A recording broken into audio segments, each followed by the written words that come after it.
Most people think trafficking victims scream for help. They don't. They go quiet, like Alara Quinn, walking through LAX beside her captor with dead eyes and trembling hands. But one man noticed what everyone else missed, the distress signal she flashed with shaking fingers. Lucien Vale, a crime boss who'd failed to save someone once before, wasn't going to let it happen again. What started as a 5-second glance at an airport became a night that would either end in rescue or murder. Sometimes the difference between survival and disappearance comes down to whether someone's watching. If you're hooked, stay until the end. Hit that like button and drop your city in the comments so I can see how far Alara's story travels. The thing about airports is that everyone's in their own world. Business travelers stare at phones, families wrangle crying kids, couples argue about gate numbers. Nobody looks at anyone, not really. That's what makes them perfect hunting grounds. Lucien Vale knew this because he'd spent 30 years studying people who didn't want to be seen. At 42, he'd built an empire on reading the spaces between words, the flinch before the lie, the hesitation that meant someone was about to run. His tailored charcoal suit and steel gray eyes made him look like any other first-class passenger. But the two men trailing 15 feet behind him told a different story. He wasn't supposed to be in Los Angeles. The meeting in San Francisco had wrapped early, and Marco had booked him on the first flight back to Chicago. Lucien hated LAX. Too crowded, too bright, too many cameras. But Marco had insisted the earlier departure would get him home before the Castellanos situation required his attention. So here he was, walking through Terminal 4 with his jaw tight and his patience wearing thin. That's when he saw her. Gate 47 was packed with the usual chaos. Delayed flight, angry passengers, a gate agent who looked ready to quit. Lucien was moving past it toward his own gate when something made him stop. Not a sound, not movement. Just that instinct that had kept him alive when smarter men had ended up in shallow graves. She was standing near the windows, partially hidden behind a businessman on his laptop. Mid-20s, maybe younger. Long dark hair that fell past her shoulders, covering part of her face. Jeans and an oversized sweater that looked expensive but worn, the kind of clothes someone else had picked out. Her hands were folded in front of her, fingers twisted together so tightly her knuckles had gone white. But it wasn't her appearance that made Lucien's blood run cold. It was everything else. The way she stood angled slightly away from the older man beside her, maintaining exactly 2 feet of distance. The way her shoulders curved inward, making herself smaller. The way her eyes never lifted from the floor, not even when people bumped past her. The way she flinched, just barely, just for a second, when the man reached toward her to adjust her hair. Lucien had seen that posture before. In basement rooms that still haunted his sleep. In parking garages where things happened that never made the news. In the faces of women who'd learned that survival meant disappearing while still breathing.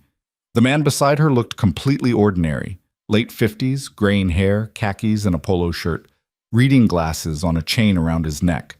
He could have been anyone's father, anyone's uncle. He smiled at a passing flight attendant, checked his watch, pulled out his phone to scroll through something. Then the girl shifted her weight, and that's when Lucien saw her right hand move. It was fast, barely 3 seconds. Her index and middle finger extended, tucked against her thumb, then released. The universal distress signal, the one that had gone viral years ago as a silent way to call for help during video calls. Most people had forgotten it, but she hadn't. Her hand dropped back to her side immediately, fingers lacing together again. Her face never changed. The man beside her never looked up from his phone, but Lucien had seen it. "Marco," he said quietly, not turning around. His head of security materialized at his elbow within seconds, a solid presence in an expensive suit that didn't quite hide the gun at his hip. "See that girl? Blue sweater. Windows." Marco's gaze swept the area, professional and quick. "Got her." "And the man with her." "Yeah, I need you to do something for me," Lucien said, his voice dropping to barely above a whisper. "Miss our flight." Marco didn't question it. That's why he'd worked for Lucien for 15 years. "What are we doing?" "I don't know yet." Lucien pulled out his phone, pretending to check something while keeping the girl in his peripheral vision. "But we're not leaving until I do." The gate agent's voice crackled over the intercom. "Ladies and gentlemen, we're now boarding Flight 2847 to Seattle. All zones. The man with the girl stood up, touching her elbow. She rose immediately, mechanically, reaching for the small backpack at her feet. It was the only luggage she had. He had a rolling suitcase and a leather messenger bag. They got in line. Lucian watched the girl's face as they moved forward. She kept her eyes down, her breathing shallow. When someone's bag bumped into her, she jerked away like she'd been struck, and the man's hand shot out to grip her upper arm. Not hard enough to bruise, probably. Not hard enough for anyone else to notice. Just hard enough to remind her. "Follow them," Lucian told Marco. "I want to know where they're sitting. I want to know if they talk. I want to know if he lets her go to the bathroom alone." He paused. "And get me on that flight." "It's full. I checked." "Then make it unfull." Marco nodded and disappeared into the crowd. Lucian stood there watching the line creep forward, watching the girl who'd made one desperate gesture and probably thought no one had seen. His phone buzzed. A text from his lawyer about the Castellano deposition. Another from his accountant about the fourth quarter projections. A missed call from his sister, who was probably checking in about Sunday dinner. Normal life, the kind where his biggest problem was whether to approve a new development in Lincoln Park. He ignored all of it. 10 minutes later, Marco reappeared. "You're in 12C. They're in 18E and 18F. I'm 4 rows behind them." "They talk yet?" "No, he's reading something on his tablet. She's staring at the seat in front of her." Marco's expression was carefully neutral, but his jaw was tight. He'd seen it too. "Boss, you want me to—" "No." Lucian started walking toward the gate. "Not yet. I need to be sure." "Sure of what?" "That guy's got her scared shitless. I need to be sure she wants help." Lucian handed his boarding pass to the agent, who scanned it with a professional smile. "Some people are trapped and don't know it. Some people know and aren't ready to leave. If we move wrong, we make it worse." They boarded. Lucian found his seat, aisle, toward the front, purchased at the last minute from a very surprised passenger who was now enjoying an upgrade to first class and a voucher for his inconvenience. Marco had settled somewhere in back. 2 more of his men were on the flight too, scattered through the cabin. Lucian didn't travel without insurance. He waited until most passengers had boarded, then stood up and headed toward the back, moving slowly, like he was looking for the bathroom. Row 15, row 16, row 17, row 18. She was in the window seat, face turned toward the glass. He was on the aisle, tablet open, working on a spreadsheet. Perfectly normal, except for the way her whole body had gone rigid when the flight attendant asked if she wanted something to drink, and the way he'd answered for her. "Water's fine for both of us," the man had said with a smile. The girl hadn't said a word. Lucian kept walking, made it to the bathroom, waited an appropriate amount of time, then headed back. This time he timed it so he'd pass their row just as the flight attendant was handing over the waters. The man took both cups, placed one on the girl's tray table without asking if she wanted it there. She whispered something, too quiet for Lucian to hear. "What?" The man's voice was pleasant, patient even, but his hand moved to her knee under the tray table, and Lucian saw her whole body freeze. "Nothing," she said, barely audible. "Thank you." Lucian made it back to his seat, his hands curled into fists, his heart rate elevated for the first time in years. He'd walked away from burning buildings calmer than this. He'd negotiated with men holding guns to his head with steadier hands. But something about that girl's voice, small and scared and trying so hard to be good, had cracked something open in his chest that he'd thought had scarred over years ago. The flight attendants finished their safety demonstration. The plane pushed back from the gate. Lucian pulled out his phone before they made him turn it off and texted Marco. "Check missing persons database. Pacific Northwest, last 6 months. Women mid-20s, dark hair." Marco's response came immediately. "Already on it." Then, "You sure about this?" Lucian stared at the text, then at the back of the seat in front of him, then at the cabin ceiling. Was he sure? He was about to derail his entire evening, possibly his entire week, based on a 3-second hand signal and a gut feeling. He had businesses to run, enemies to manage, a carefully balanced life that required constant attention. Getting involved in someone else's nightmare was stupid, dangerous, and completely irrational.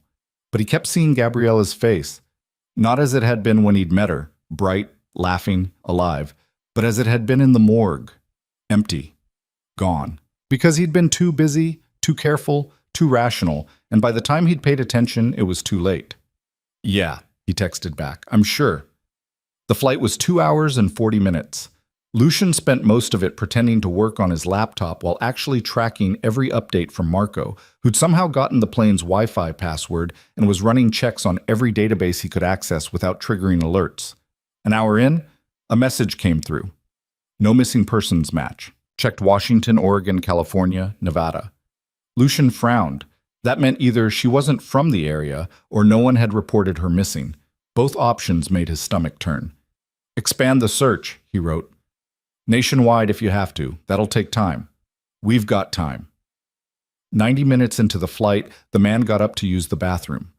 Lucian watched him go, then made a decision that was either brilliant or completely insane. He stood up, grabbed his phone like he was about to make a call, and walked back toward row 18. The girl was still in the window seat, staring out at the darkness beyond the glass. Her water sat untouched on the tray table. Her hands were folded in her lap, perfectly still. Lucian stopped next to her row, pretending to check something on his phone. Then, keeping his voice low and his eyes on his screen, he said, "Are you safe?" She didn't move, didn't even blink. For a second he thought she hadn't heard him, or maybe he'd been wrong about everything. Then he saw it, the barely perceptible shake of her head. So small it could have been nothing, but it wasn't nothing. "Do you want help?" This time she did move. Her head turned just slightly, and for the first time he saw her face fully. She had the kind of beauty that got women noticed and then hurt. Delicate features, large dark eyes, a mouth that probably smiled easily when she wasn't terrified. But right now those eyes were filled with something that made Lucian's chest constrict. Not just fear, resignation, like she'd stopped believing help was possible. "He'll kill me," she whispered, so quietly he almost didn't catch it. "No, he won't." "You don't understand. Where are you going? Seattle?" She nodded, a tiny movement. "What happens when you land?" Her breath hitched. "I don't know. He has a car, a house." He said. She stopped, her eyes darting toward the bathroom. "You need to go." "If he sees you talking to me, I'm going to help you," Lucian said, his voice absolutely certain. "But I need you to trust me. Can you do that?" She looked at him then, really looked, and something passed between them that Lucian couldn't name. Recognition, maybe, or just the desperate hope of someone drowning who'd just been thrown a rope they weren't sure would hold. "I don't even know you," she said. "My name is Lucian Vale, and I promise you—" He saw movement from the corner of his eye, the bathroom door opening. "I'm not going to let anything happen to you." He walked away before the man returned, his heart pounding, his mind already working through logistics. Seattle, a house. Probably remote, probably somewhere she'd disappear without a trace. He needed addresses, property records, a location. He needed time. Back in his seat, he texted Marco, "Change of plans. When we land, I want eyes on them. Full surveillance. I want to know where they go, what car they get into, every turn they take. And I want it done invisibly. How many men? However many it takes. Boss, what exactly are we doing here?" Lucian stared at the question, then typed, "The right thing. For once." The last 40 minutes of the flight crawled by. Lucian watched the flight tracker on the seatback screen, watched the little plane icon inch across the map toward Seattle. His mind was already 3 steps ahead, running through scenarios, calculating risks, planning moves like he was setting up a chess game where the stakes were someone's life. The seatbelt sign came on. The flight attendants did their landing preparation. The plane descended through the clouds, and Lucian could see the lights of Seattle spreading out below like a constellation of possibilities and threats. They touched down. The plane taxied to the gate. Passengers stood up immediately, grabbing bags, crowding the aisles. Lucian stayed seated, watching the flow of people, tracking row 18. The man stood first, pulling down his bag. The girl stood when he told her to, grabbed her backpack, followed him into the aisle. They were 6 rows from the exit. Lucian was 12.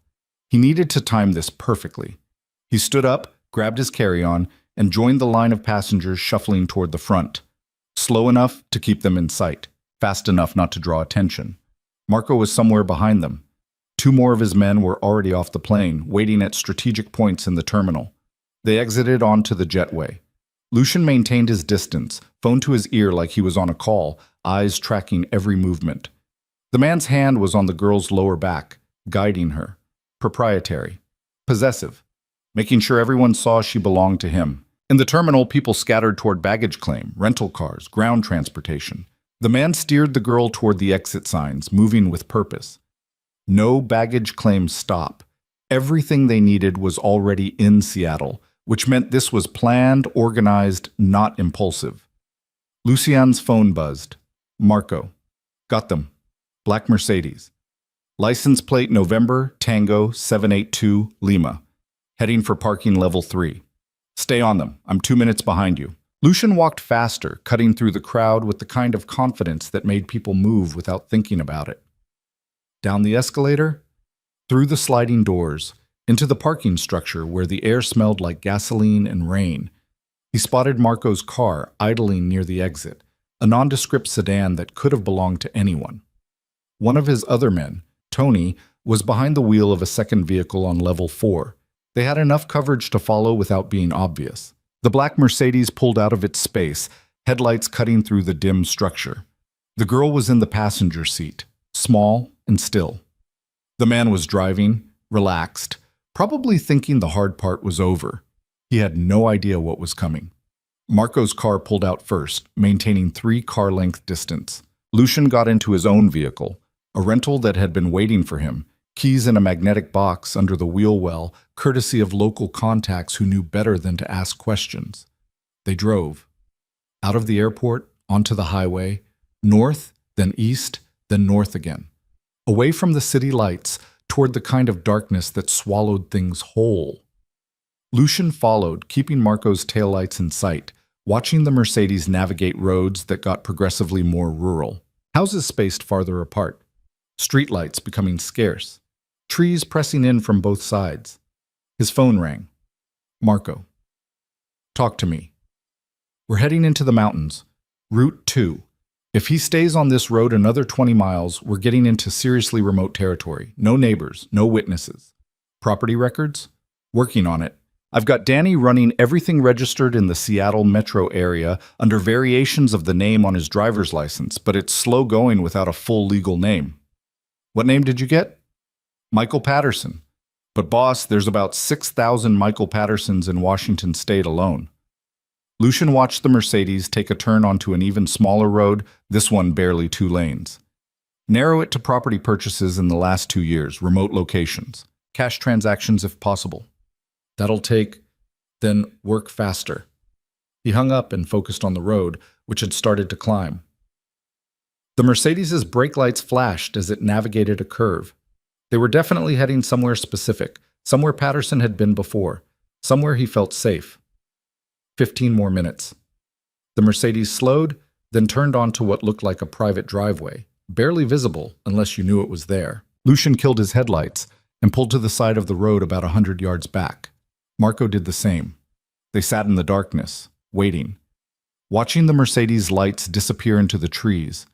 Lucian's phone buzzed, a text from Danny, their researcher. Got something. Michael J. Patterson, purchased property 2847 Mountain View Road through LLC Shell Company. Cash deal, 18 months ago. Previous owner died. Estate sale. House has been off-grid since purchase. No utility records, no service calls, nothing. That cold feeling in Lucian's chest spread through his entire body. Off-grid. No witnesses, no record of anyone being there. If the girl disappeared into that house, she'd vanish from the world completely. He texted back. How far in is the house? Quarter mile up the drive. One structure visible on satellite. Closest neighbor is 2.3 miles away. Anything else on Patterson? Still looking. But boss, the typing indicator appeared, disappeared, appeared again. His credit card records show purchases at a medical supply company 3 weeks ago. Restraints, sedatives, the kind of stuff that needs a prescription. Lucian closed his eyes, opened them, made a decision. How many men do we have? 7 counting you, Marco said through the window. He'd gotten out of his car and walked back. Tony's on the north side. Rick and James are circling to the east approach. Danny's running logistics from the hotel. Security systems? Too far to tell without getting closer. Want me to do a perimeter check? Lucian looked at his watch. Just after 9 p.m., they'd been following for almost an hour. Inside that house, Patterson probably thought he was safe. Probably thought he'd won. Not yet, Lucian said. I want to know what we're walking into before we move. Get me thermal imaging if you can. I want to know how many rooms are occupied, where they are, if there's a basement. He paused. And I want options that don't involve the girl getting hurt if this goes wrong. Marco nodded and pulled out his phone, already making calls. Lucian sat in the rental car, hands on the steering wheel, staring at the dark driveway that led to whatever hell Patterson had prepared. He thought about turning back, about calling the police, making an anonymous tip, letting the system handle it. That's what a rational person would do. That's what someone who understood his own limitations would do. But he'd tried that once before, with Gabriella. He'd seen the signs, made the call, trusted that someone else would step in. And he'd gone to her funeral 3 weeks later, listening to her mother sob, knowing that if he'd just acted instead of delegating, she might still be alive. Not this time. Boss? Marco was back, holding his phone. Got thermal. One heat signature ground floor, eastern room. Second signature looks like basement level, southwest corner. Probably a bedroom. The girl? Has to be. She's not moving. Could be restrained, could be unconscious, could just be too scared to move. Where's he? Kitchen area, making dinner from the looks of it. Real domestic. Marco's voice dripped with contempt. Lucian pulled up a satellite image on his phone, studying the property layout. Single-story structure, basement underneath, dirt driveway, trees on all sides. One way in by car, but multiple approach vectors on foot. Here's what we're going to do, he said quietly. I want the perimeter secured but invisible. No one moves until I give the signal. I'm going in alone. Like hell you are. He's expecting to be alone with her. Any hint that something's wrong and this turns into a hostage situation. Or he kills her anyway, and you've just walked into a trap unarmed. Who said anything about unarmed? Lucian opened the car's center console, pulled out the Glock he'd retrieved from another magnetic case under the hood. I'm just saying I go in first. You follow 60 seconds behind. Anything goes wrong, you make sure she gets out alive. Marco's jaw worked. And you? Worry about the girl. Lucian checked the gun. Muscle memory from years of practice making the movements automatic. I can take care of myself. They spent 20 minutes positioning everyone. Tony on the north side ready to cut off any escape route. Rick and James circling around to cover the back. Marco would come in through the front exactly 1 minute after Lucian entered. Everyone had their assignments, their fallback positions, their go signals. At 9:47 p.m., Lucian started walking up the driveway. The house emerged from the trees gradually, a squat structure with peeling paint and dark windows. One light on in what looked like the kitchen. Everything else in darkness. Lucian moved quietly, staying in the shadows, his hand near the gun tucked into his waistband. 50 feet, 40, 30. He could see inside now through gaps in the curtains. Patterson moving around the kitchen, humming something, opening cabinets, pouring wine into 2 glasses. 2 glasses. Like this was a date. Like she had any choice. 20 feet. Lucian reached the porch, tested the first step. It creaked slightly, but not loud enough to carry inside. He moved up slowly, carefully, until he was standing at the front door. It was unlocked. Of course it was. Why would Patterson bother locking it? They were alone out here. No one knew where they were. No one was coming to help. Lucian turned the handle slowly, pushed the door open an inch, 2 inches. The smell hit him first, something cooking, wine, and underneath it something else. Bleach. Strong enough to make his eyes water. The kind of smell that meant someone was covering up evidence. He pushed the door open wider and stepped inside. The entry was small, dark, opening into a living room that hadn't been updated in 30 years. Worn carpet, outdated furniture, walls that needed paint. But it was clean. Obsessively clean. No dust, no clutter, nothing out of place. Lucian moved toward the kitchen, his footsteps silent on the carpet. He could hear Patterson clearly now, still humming, the clink of dishes being moved around. He reached the doorway, raised the gun, stepped into view. Patterson spun around, eyes going wide. What the? Who the hell are you? Someone who noticed, Lucian said quietly. For a second, Patterson just stared. Then his face changed, understanding clicking into place. You were on the plane, row 12. I saw you. His hand moved toward the knife block on the counter. Don't. Lucian's voice was flat, emotionless. You reach for that, and this ends badly for you. Patterson's hand stopped. His eyes darted toward the basement door. She can't help you, Lucian said, and you can't get to her before I put 3 rounds in your chest. So let's talk like civilized people. Where is she? I don't know what you're talking about. The girl from the plane, Ilara. He saw Patterson's face twitch at the name, confirmation. Where is she? You're in my house. I could call the police. Go ahead. Lucian pulled out his phone, slid it across the counter. Call them. Explain why you've got a terrified girl locked in your basement. Explain the restraints and the sedatives. Explain why she's been missing for... He paused. How long has it been, Michael? 6 months? 8? Patterson's face had gone pale. You don't understand. She wanted to come here. She's my girlfriend. Stop. Lucian's finger tightened on the trigger just slightly, just enough to make his point. I've done this a long time.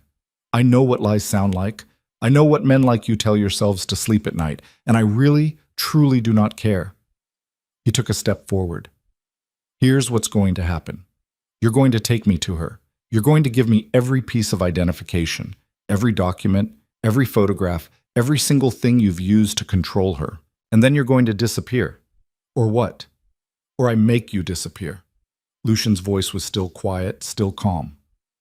I've made bigger problems than you vanish completely. You'd be easy. They stared at each other across the kitchen, the moment stretching out, dangerous and electric. Then Patterson's shoulders slumped.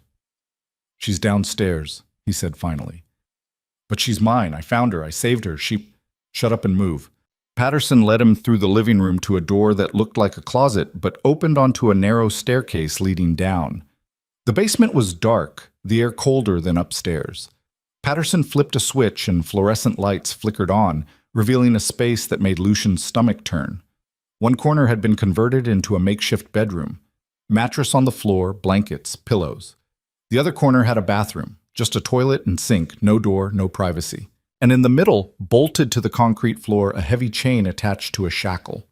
The girl, Ilara, was sitting on the mattress, pressed against the wall, arms wrapped around her knees. She wasn't shackled, not right now, but the chain sat coiled nearby like a threat. When she saw Patterson, she shrank back further. When she saw Lucian behind him, her eyes went wide. You, she whispered, told you I'd help. Lucian kept the gun trained on Patterson, but his eyes on her. Are you hurt? She shook her head. A lie, probably, but he'd deal with that later. Okay, I need you to do something for me. I need you to stand up and come over here. Can you do that? She didn't move. Her eyes darted between them, calculating, trying to figure out which threat was worse. Ilara. Lucian used her name deliberately, letting her hear that he knew it, that she was a person to him, not just a problem to solve. I promise you, I swear on everything, I'm not going to let him touch you again. But I need you to trust me just for a minute. Don't listen to him, Patterson said, his voice taking on that same pleasant, patient tone Lucian had heard on the plane. Baby, this man is dangerous. He's got a gun. He's going to hurt you. The only person in this room who's hurt her is you, Lucian said coldly. Then to Ilara. Stand up. Come here. Right now. She moved, slowly, shakily, but she moved. Stood up on trembling legs, took one step forward, then another. When she was close enough, Lucian shifted his position to put himself between her and Patterson. Go upstairs, he told her. Someone's waiting at the front door. His name is Marco. Tell him Lucian sent you. He'll take you somewhere safe. But now, Ilara. She ran. Up the stairs, footsteps echoing, the front door opening, Marco's voice saying something reassuring. Then silence. Lucian and Patterson stood in the basement alone. You've made a mistake, Patterson said. You don't know what she is. What she's done. I know exactly what she is. A victim. And I know what you are. Lucian lowered the gun slightly. So here's your choice. You can give me everything, documents, photos, passwords, whatever you've used to keep her trapped, and you walk away breathing. Or you can make this difficult, and I'll show you exactly how patient I'm not. You can't prove anything. She'll never testify. She's too scared. I don't need her to testify. I don't need proof. I don't need the legal system. Lucian smiled, and it was the kind of smile that had made grown men reconsider their life choices. Michael, you really don't understand who I am, do you? Something in Patterson's face shifted, real fear, finally breaking through the entitlement and delusion. I'm the man who makes problems disappear, Lucian said softly. The man who knows people, the man with resources you can't imagine. And right now, the only reason you're still standing is because I'm giving you a chance to do the right thing. He raised the gun again. Don't waste it. Patterson broke, went to a filing cabinet in the corner, hands shaking, and started pulling out folders. Driver's license, social security card, birth certificate, bank records, medical files, photographs, dozens of them, documenting months of captivity, and Lucian had to force himself not to react to what he was seeing. Phone passwords, he said. Patterson rattled them off. Lucian pulled out his own phone, sent a text to Danny with the information. Within minutes, every cloud backup, every saved file, every digital trace would be copied and then erased. Anything else? Any other copies, any other location? No, that's everything, I swear. If I find out you're lying, I'm not. That's everything. Lucian gathered the documents, keeping the gun steady, his eyes on Patterson's face. You're going to leave, tonight. You're going to sell this house, close your accounts, and disappear. Because if I ever see you again, if you ever come near her again, if you so much as Google her name, he let the sentence hang. We clear? Yes, God, yes, just let me go. One more thing. Lucian's voice went absolutely flat. There are people in this world who do what you did and think they're owed something, that they're the victim, that they deserve understanding. You listening? Patterson nodded frantically. You're not the victim. You never were. And if I hear that you've done this to anyone else, victim goes from noun to verb. Understand? I understand. Good. Lucian stepped back, gesturing toward the stairs. Get out of my sight. Patterson scrambled up the steps, and Lucian followed at a safe distance. At the top, Marco was waiting with Alara in the car outside. Patterson grabbed his keys, didn't even look back, just ran for his Mercedes and peeled out down the driveway like something was chasing him. Maybe something was. Guilt. Fear.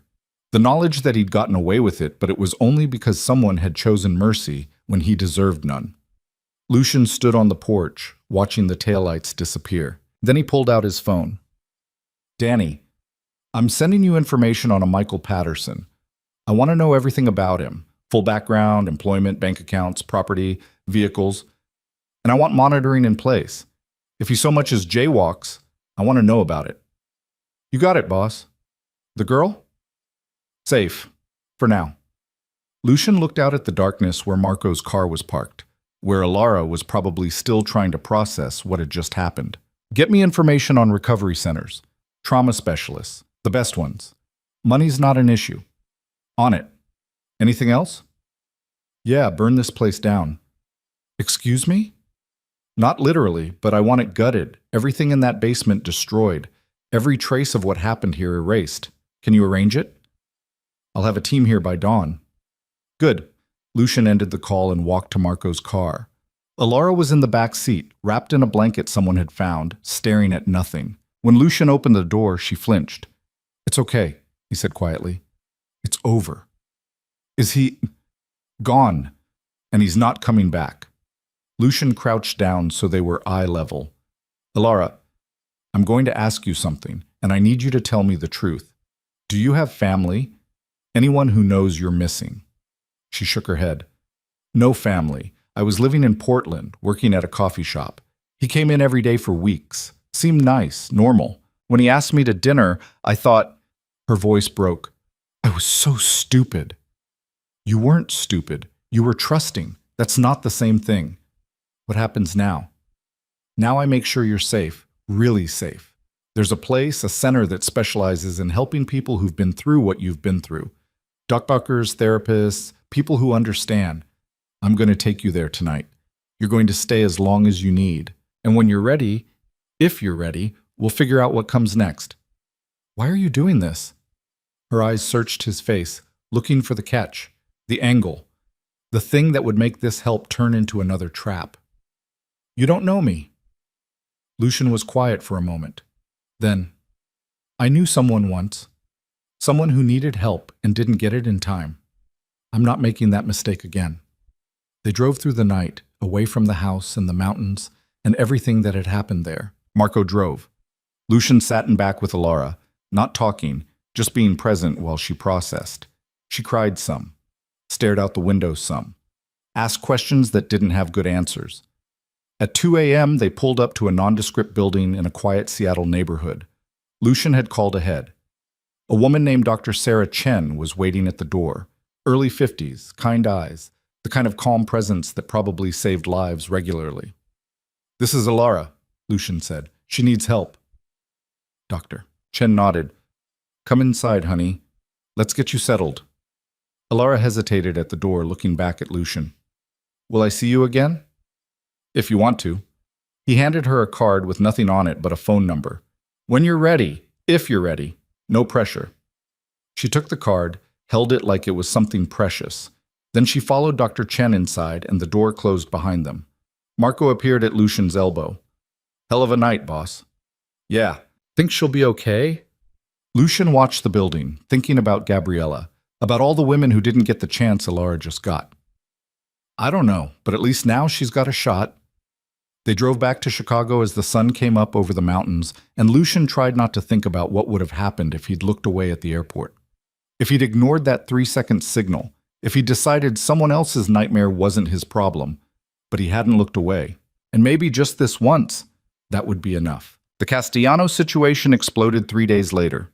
Lucian was in his office on the 42nd floor staring at financial reports he wasn't actually reading when Marco walked in without knocking.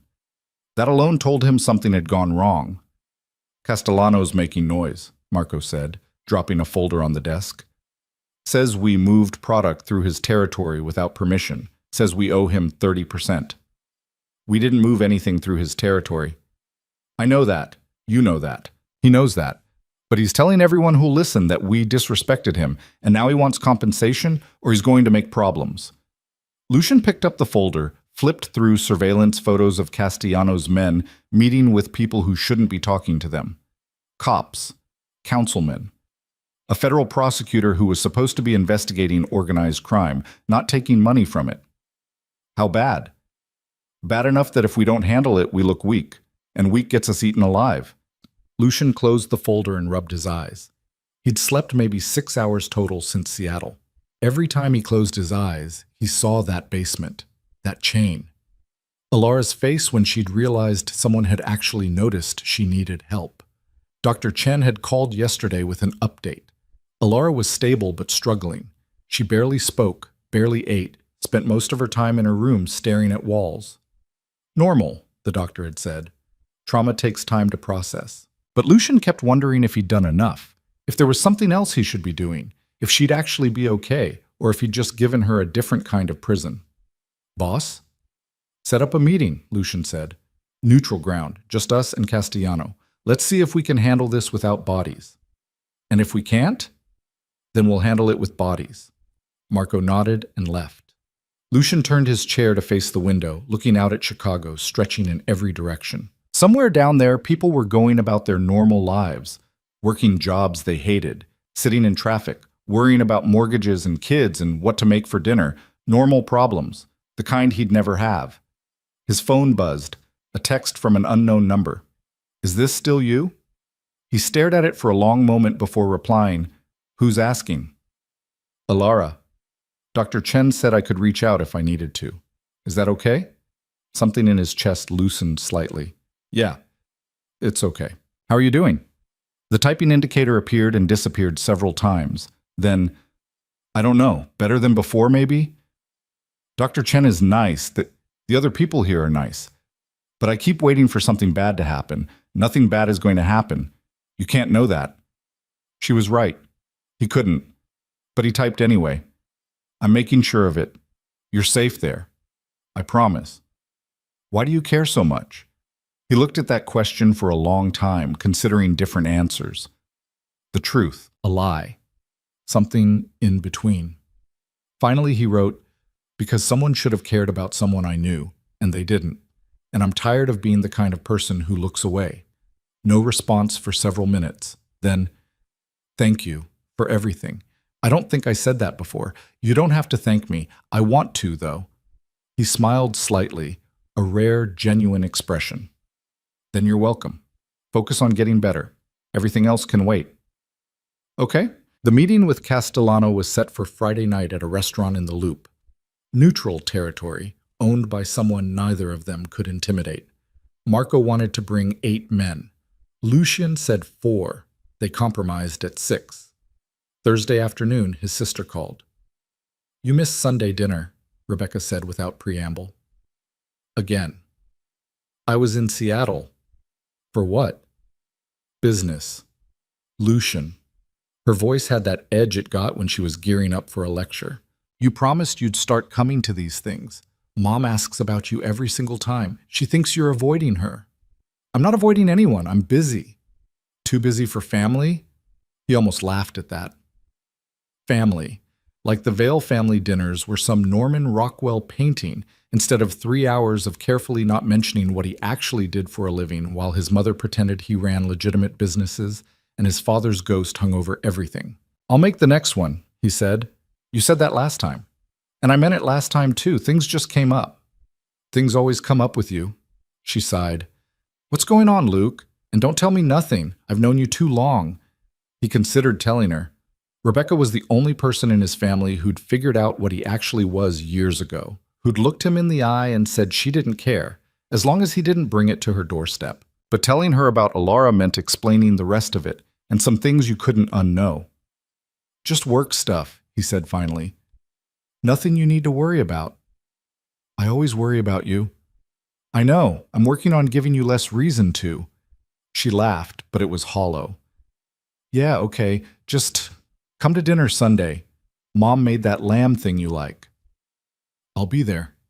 He hung up and immediately knew he was lying. Sunday was 2 days after the Castellano meeting, and depending on how that went, he might be dealing with cleanup. Or worse. Friday came.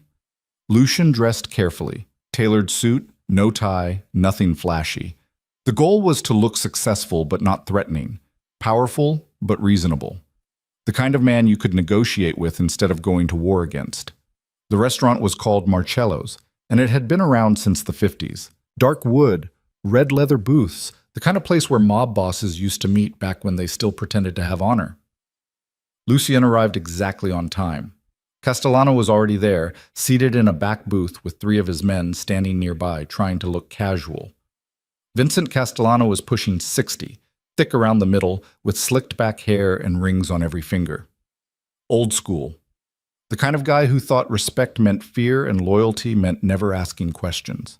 Valet, he said as Lucian approached. Sit down. Lucian sat.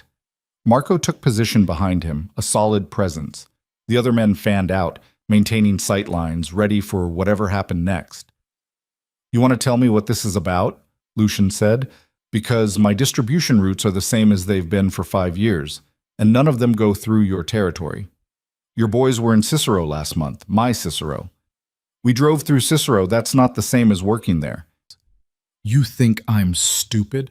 Castellano's voice rose slightly. You think I don't know what you're doing? Trying to expand, squeeze me out. Vincent. Lucian kept his voice level, calm. I'm not trying to squeeze anyone. You want to run Cicero, run Cicero. I don't care. But I'm not paying you 30% for driving on a public highway. That's my territory. That's a road. There's a difference. They stared at each other across the table. Castellano's face was getting red, his hands clenched into fists. The men around them had all shifted, hands moving toward weapons that everyone pretended weren't there. You're disrespecting me, Castellano said quietly. In front of my people, in front of your people. You think I can let that stand? I think you can recognize when someone's trying to avoid a problem instead of create one. Lucian leaned forward slightly. You want respect? Fine. I respect that you've been doing this longer than I have.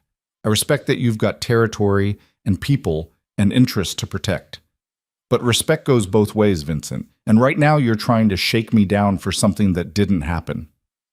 Your people saw two of my men drive through Cicero on their way to Joliet. That's it. No stops, no business, no deals. You want me to apologize for using Interstate 55? I'll apologize. But I'm not paying you for it. Castellano's jaw worked. His men were watching him, waiting to see how he'd respond. This was the moment where things either de-escalated or turned into something that would make the news. 5%? Castellano said finally. For what? Courtesy. Respect. Making sure this doesn't happen again. Lucien sat back, calculating. 5% was nothing. Pocket change, really. But giving it meant establishing a precedent, meant every other boss in the city would think they could demand tribute for nothing. Not giving it meant Castellano would have to save face somehow, and that usually meant violence. One time, Lucian said. One payment, not 5% of operations, just a flat fee. Call it a courtesy payment if that makes you feel better. But after this, we're clear. My roots stay my roots, your territory stays yours, and we don't have this conversation again. Castellano considered it. 20,000. 10. 15. 12. And you stop spreading rumors that I disrespected you. 15. And I tell people we worked it out like men. Lucian extended his hand across the table. Deal. They shook. Castellano's grip was too tight, trying to prove something. Lucian didn't react, just maintained eye contact until Castellano let go. Pleasure doing business, Castellano said, all smiles now like they were old friends. You're smarter than I thought, Vale. A lot of young guys, they got too much pride to be reasonable. Pride's expensive, Lucian said. I prefer profit. He stood up, buttoned his jacket, and walked out without looking back.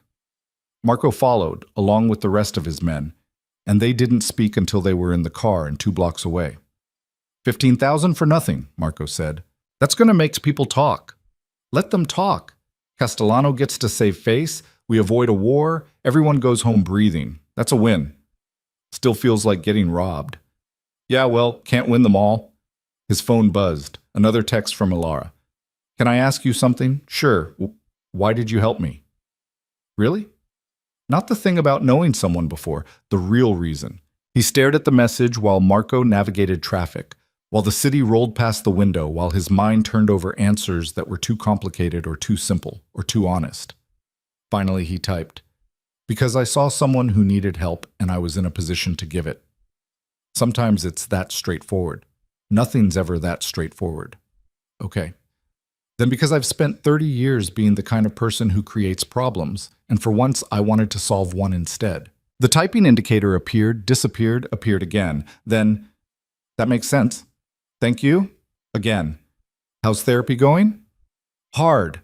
Dr. Chen keeps asking me to talk about things I don't want to remember. That's kind of how therapy works. I know. Doesn't make it easier. No, it doesn't, but it helps. Eventually, you sound like you know from experience.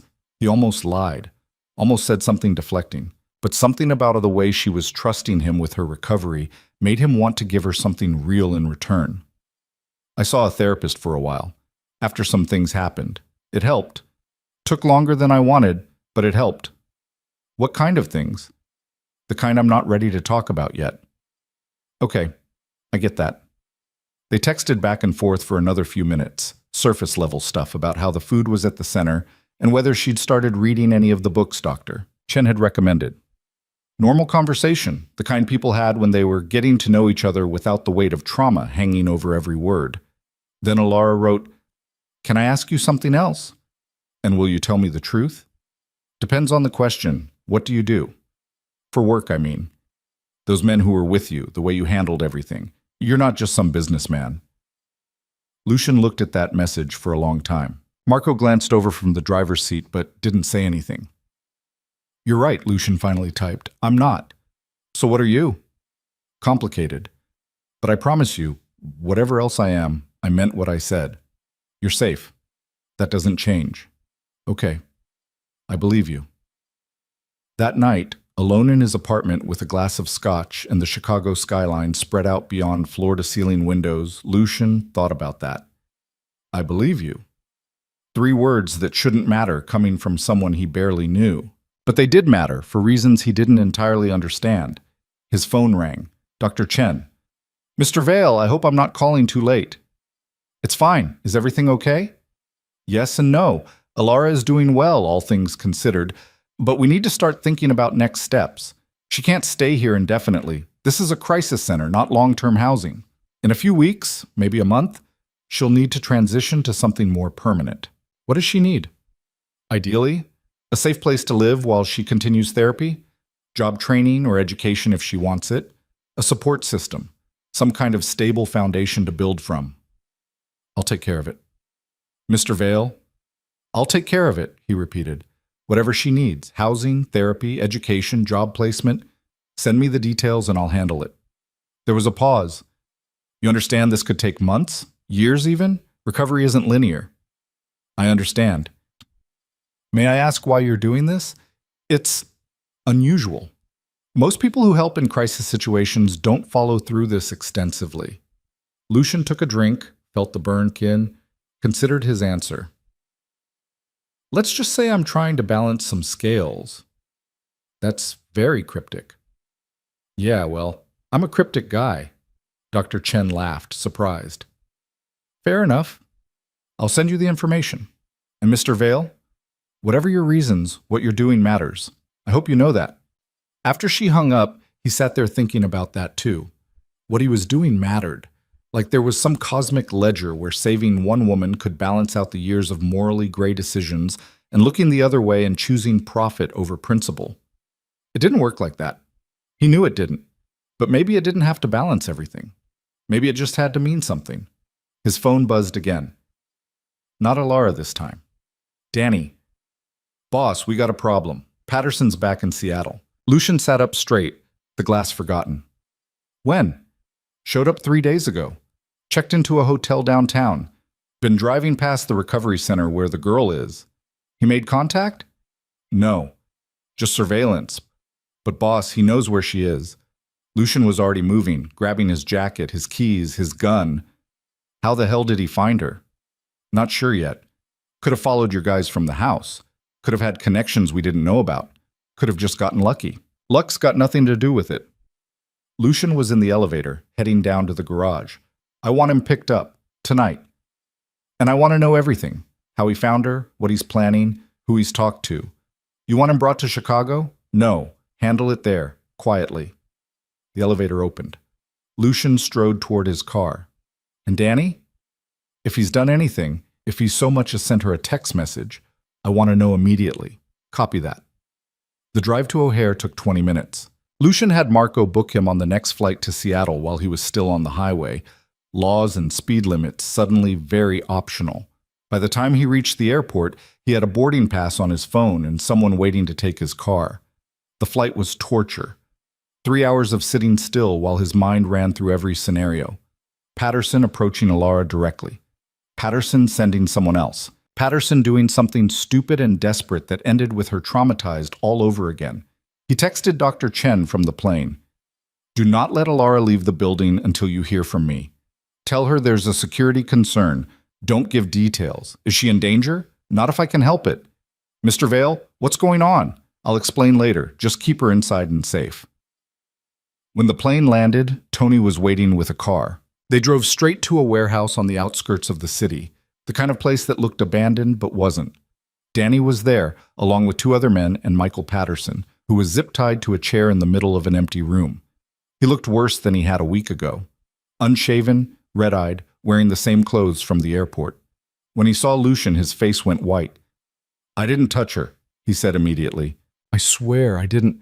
How did you find her? Lucian's voice was ice cold, every syllable sharp enough to cut. I followed your guys after you left. I waited and followed them back to Seattle, saw where they took her, and then what? You've been watching her for 3 days. What were you planning? Nothing. I needed to see her, to make sure she was okay. Lucian crossed the room in 3 steps and backhanded Patterson hard enough to split his lip. Don't lie to me. You don't get to pretend you care about her welfare. You kept her in a basement. You were going to make her disappear. So tell me the truth. What were you planning? Patterson was crying now, blood running down his chin. I wanted to talk to her, that's all. Just talk. Explain that I never meant to hurt her, that I loved her. You don't know what love is. Lucian grabbed Patterson by the collar, lifted him slightly. Love doesn't chain people up. Love doesn't isolate them from everyone they know. Love doesn't make them so terrified they signal for help to strangers. You don't understand. I understand perfectly. You're a predator who convinced himself he was something else, and now you've made a very big mistake. Lucian let go, stepped back. I gave you a chance to walk away. I told you what would happen if you didn't. You remember that conversation? Patterson nodded frantically. So you knew the consequences and you came back anyway, which tells me you're either incredibly stupid or incredibly dangerous. Maybe both. Lucian turned to Danny. What are we looking at legally? He violated any restraining orders, any probation? No restraining order filed. Girl never pressed charges, so there's no legal barrier. Then we make one. Lucian pulled out his phone, made a call. Sarah? It's Lucian Vale. I need you to file an emergency restraining order. Yes, right now. I don't care what time it is. I pay you enough to care about things at 3 in the morning. He rattled off Patterson's details, Alara's information, the addresses. Good. And Sarah? I need it airtight. Violation means immediate arrest. No warnings, no second chances. He hung up and looked at Patterson again. Here's what's going to happen.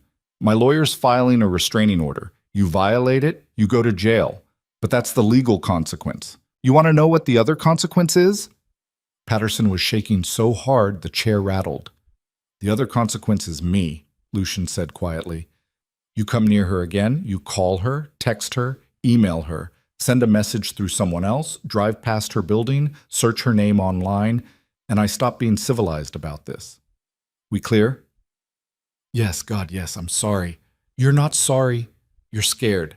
There's a difference. Lucian nodded to Danny. Get him out of here. Put him on a flight to anywhere that's not Seattle or Chicago. Make sure he understands this is his last chance.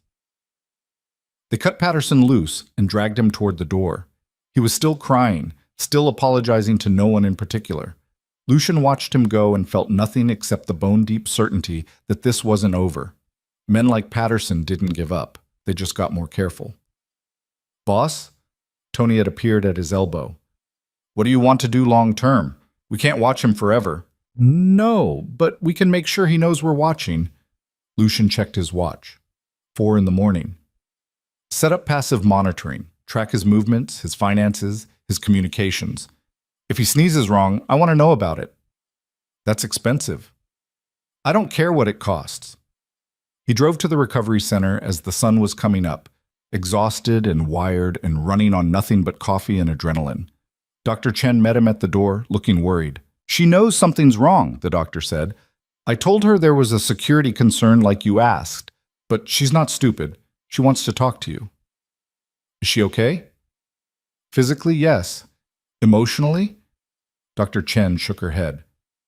She's terrified. Thinks he found her. Thinks you're going to tell her she has to leave. I'm not going to tell her that.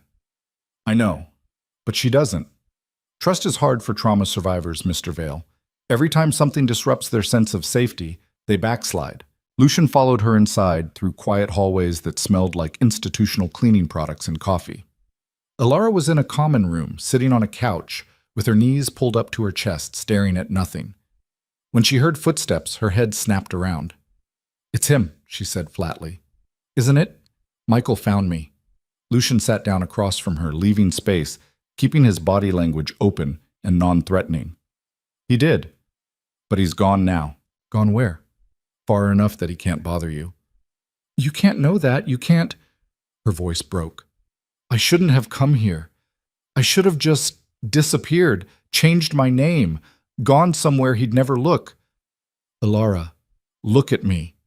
She did, and her eyes were red and swollen and full of the kind of fear that came from knowing the monster was real and might come back. He's not going to hurt you, Lucian said. I made sure of it. There's a restraining order in place. There's monitoring on him, and if he violates either of those things, he goes to jail, and that's just the legal consequence. What's the other consequence? Me. He held her gaze. I told you I'd keep you safe. That hasn't changed. But what if? No what ifs. You're safe. This building is secure. Dr. Chen and her staff know to alert me immediately if anything feels wrong. And in a few weeks, when you're ready, we're going to find you a more permanent place to live. Somewhere he doesn't know about. Somewhere you can actually start over. She looked at him for a long moment, searching his face for the lie, the catch, the moment where this turned into something else. When she didn't find it, some of the tension left her shoulders. Why are you doing all this? She asked quietly. And don't say because you're balancing scales or fixing old mistakes. What's the real reason? He thought about deflecting again, about giving her an answer that sounded good without being true. But she deserved better than that. Because I'm tired, he said finally. Tired of being the kind of person who creates problems. Tired of looking away. Tired of telling myself that other people's suffering isn't my concern as long as I didn't cause it directly. He paused. You made that signal at the airport. You asked for help. And I'm in a position to give it. That's reason enough. Most people wouldn't think so. Yeah, well, I'm not most people. She almost smiled at that. Almost. No, you're really not. They sat there in the quiet common room while the sun came up outside and the building started to wake around them. Eventually, Dr. Chen brought coffee and suggested Alara try to get some sleep. She left reluctantly, looking back at Lucian like she was afraid he'd disappear. She's getting attached, Dr. Chen said after Alara was gone. You understand that, right? You've become a security figure for her, someone she trusts. Is that a problem? It could be. If you disappear from her life suddenly, if you can't follow through on your commitments, trauma survivors need consistency, Mr. Vale. If you're going to be part of her support system, you have to actually be there. I will be. For how long? Weeks, months, years? However long it takes. Doctor.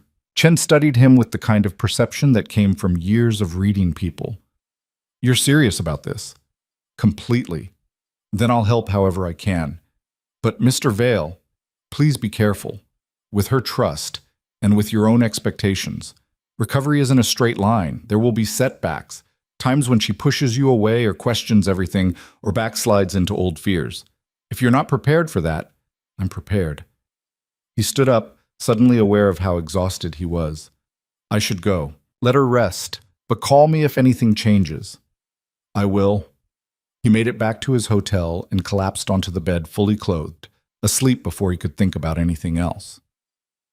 When he woke up 6 hours later, there were 17 missed calls and twice as many texts. Most were business, Marco handling things in Chicago, questions that needed answers, decisions that couldn't wait. But one was from Rebecca. Mom's asking about Sunday. You coming or should I make an excuse? He'd forgotten about Sunday dinner. Again. Tell her something came up. I'll make it up to her. You always say that? This time, I mean it. Whatever. She's disappointed. Just so you know. He felt a stab of guilt but pushed it aside. His mother would be fine. She had Rebecca and her book club and her charity work. She didn't need him showing up to pretend everything was normal. The last text was from Alara, sent 2 hours ago. Are you still in Seattle? Yeah, just woke up. You okay? Can we talk? In person? He sat up, suddenly alert. When? Now? If you're free. 20 minutes later, he was back at the recovery center. Dr. Chen led him to a small private room where Alara was waiting. She looked better than she had that morning. Had showered, changed clothes, put her hair up. Small things that probably took enormous effort. Hey, she said. Hey. He sat down across from her. What's going on? I've been thinking about what you said, about finding me a permanent place to live, helping me start over. She twisted her hands together, a nervous gesture he'd seen 100 times now. Why would you do that? You don't owe me anything. I know. So why? He leaned back, considering how to explain something he didn't fully understand himself. You ever have one of those moments where you realize you've been living your life wrong, like fundamentally wrong? And you can't go back and fix it, but maybe you can do something different going forward. She nodded slowly. That's why, he said. I've spent a long time being someone I'm not proud of. And helping you, keeping you safe, giving you a chance to build something real. That's me trying to be someone different, even if it's just this once. That's a lot of pressure to put on one person. You're not responsible for my redemption arc or whatever. I'm just trying to do the right thing. Finally, they sat with that for a moment. Then Alara said quietly, "What if I can't do it? What if I'm too broken to build a normal life?" "You're not broken."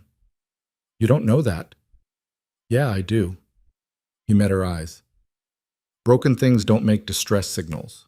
They don't take risks to ask for help. They don't keep fighting. You're hurt.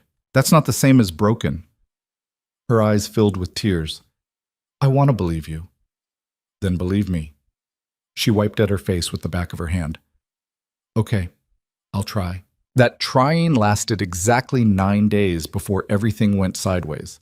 Lucian was back in Chicago, buried in the kind of legitimate business that paid for everything else, when Danny called with news that made his blood freeze. Patterson's in the wind, missed his check-in with monitoring, phone's off, credit cards haven't been used in 48 hours.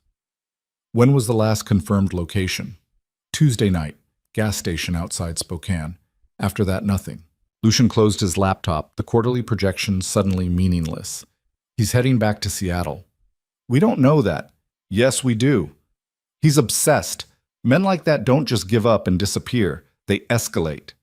He was already grabbing his jacket. Get everyone you can to Seattle. I want eyes on the recovery center, on Alara, on every route Patterson might use to get there. And I want it done an hour ago. Boss, we've got the Castellano payment tomorrow. You're supposed to meet him. Marco can handle it. This is more important. He made it to O'Hare in record time, but the next Seattle flight wasn't for 3 hours. He spent those hours pacing the terminal, making calls, coordinating with Danny and Tony and everyone else who could help. Dr. Chen assured him Alara was fine, still at the center, unaware anything was wrong. That should have been reassuring. It wasn't. The flight felt like it took days instead of hours. Lucian barely noticed the other passengers, didn't touch the food or drink the flight attendants offered, just sat there running scenarios in his head. Patterson showing up at the center, Patterson grabbing Alara on the street, Patterson doing something desperate and stupid that ended with someone dead. When they finally landed, Marco called. Castellano's pissed you didn't show, says it's disrespectful. Tell him I had an emergency. I did. He doesn't care. Wants to meet tomorrow or the deal's off. Then the deal's off. Lucian was moving through the terminal, phone pressed to his ear. I've got bigger problems than Vincent Castellano's ego. Boss, if you blow him off, he's going to retaliate. We'll have a war on our hands. Then we'll have a war. I'll deal with it when I get back. He hung up before Marco could argue and called Dr. Chen. I'm in Seattle. Is she still there? Yes, she's in her room. Mr. Vale, you're scaring me. What's going on? Michael Patterson's missing. I think he's coming for her. There was a sharp intake of breath. Should I call the police? Not yet. He hasn't done anything illegal except violate monitoring, and that's not their jurisdiction. Lucian was in a car now, Tony driving while he worked his phone.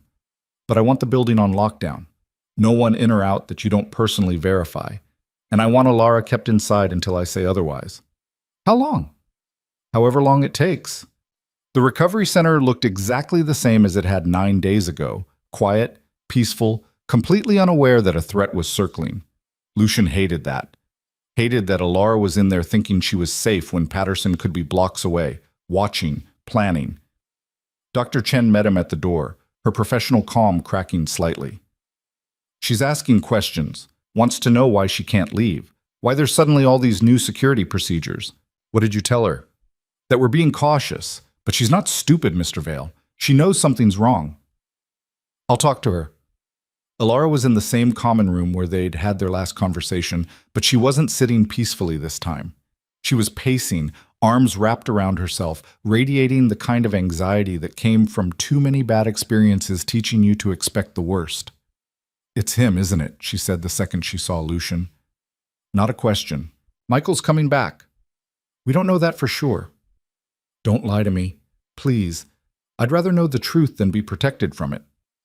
He sat down, gestured for her to do the same. She did, perched on the edge of the couch, like she might need to run at any second. Patterson missed his monitoring check-in, Lucian said. His phone's off. His credit cards aren't being used. We lost track of him 2 days ago. So he could be anywhere. Yes.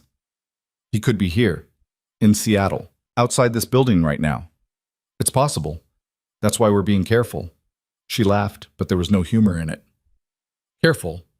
You mean trapped? I can't leave this building, can't go outside, can't have a normal day because he might be out there. It's temporary, until we find him, and then what? You find him and he promises to leave me alone again? We've been through this already, Lucian. He doesn't stop. Men like him never stop. Then we'll make him stop. How? Her voice rose, frustration and fear mixing into something sharp. You can't watch him forever. You can't watch me forever. Eventually you're going to have to go back to Chicago and your business and your real life, and I'm going to be here trying to figure out how to exist while constantly looking over my shoulder. That's not... It is. You know it is. She stood up, started pacing again. I appreciate everything you've done. I do. But maybe it's time to accept that some things can't be fixed. Some people can't be saved. You're not some people, and I'm not giving up on this. Why not? What's one more broken girl in the world? There are thousands of us. Millions. You can't save all of them. I'm not trying to save all of them. I'm trying to save you. She stopped pacing, turned to look at him with eyes that were too old for her face. Why? What makes me so special? It was the same question she'd asked before in different words, and he still didn't have a good answer. Or maybe he did, and just didn't want to say it out loud. Because I saw you, he said finally, really saw you, when everyone else looked away. And once you see something like that, you can't unsee it. You can't just walk away and pretend it's not your problem. That sounds exhausting. It is. She sat back down, some of the fight draining out of her. I'm sorry. I know you're trying to help. I'm so tired of being scared, of waiting for the other shoe to drop, of feeling like my life isn't actually mine. I know. Do you? Because from where I'm sitting, you're this powerful guy who shows up and fixes things and then leaves. You don't know what it's like to have someone completely control every aspect of your existence, to be so afraid of making the wrong move that you stop moving at all. He was quiet for a moment, thinking about his father, about growing up in a house where love looked like control and disappointment cut deeper than any physical wound, about the years of proving himself, earning respect, building an empire just to show a dead man that he was worth something. You're right, he said.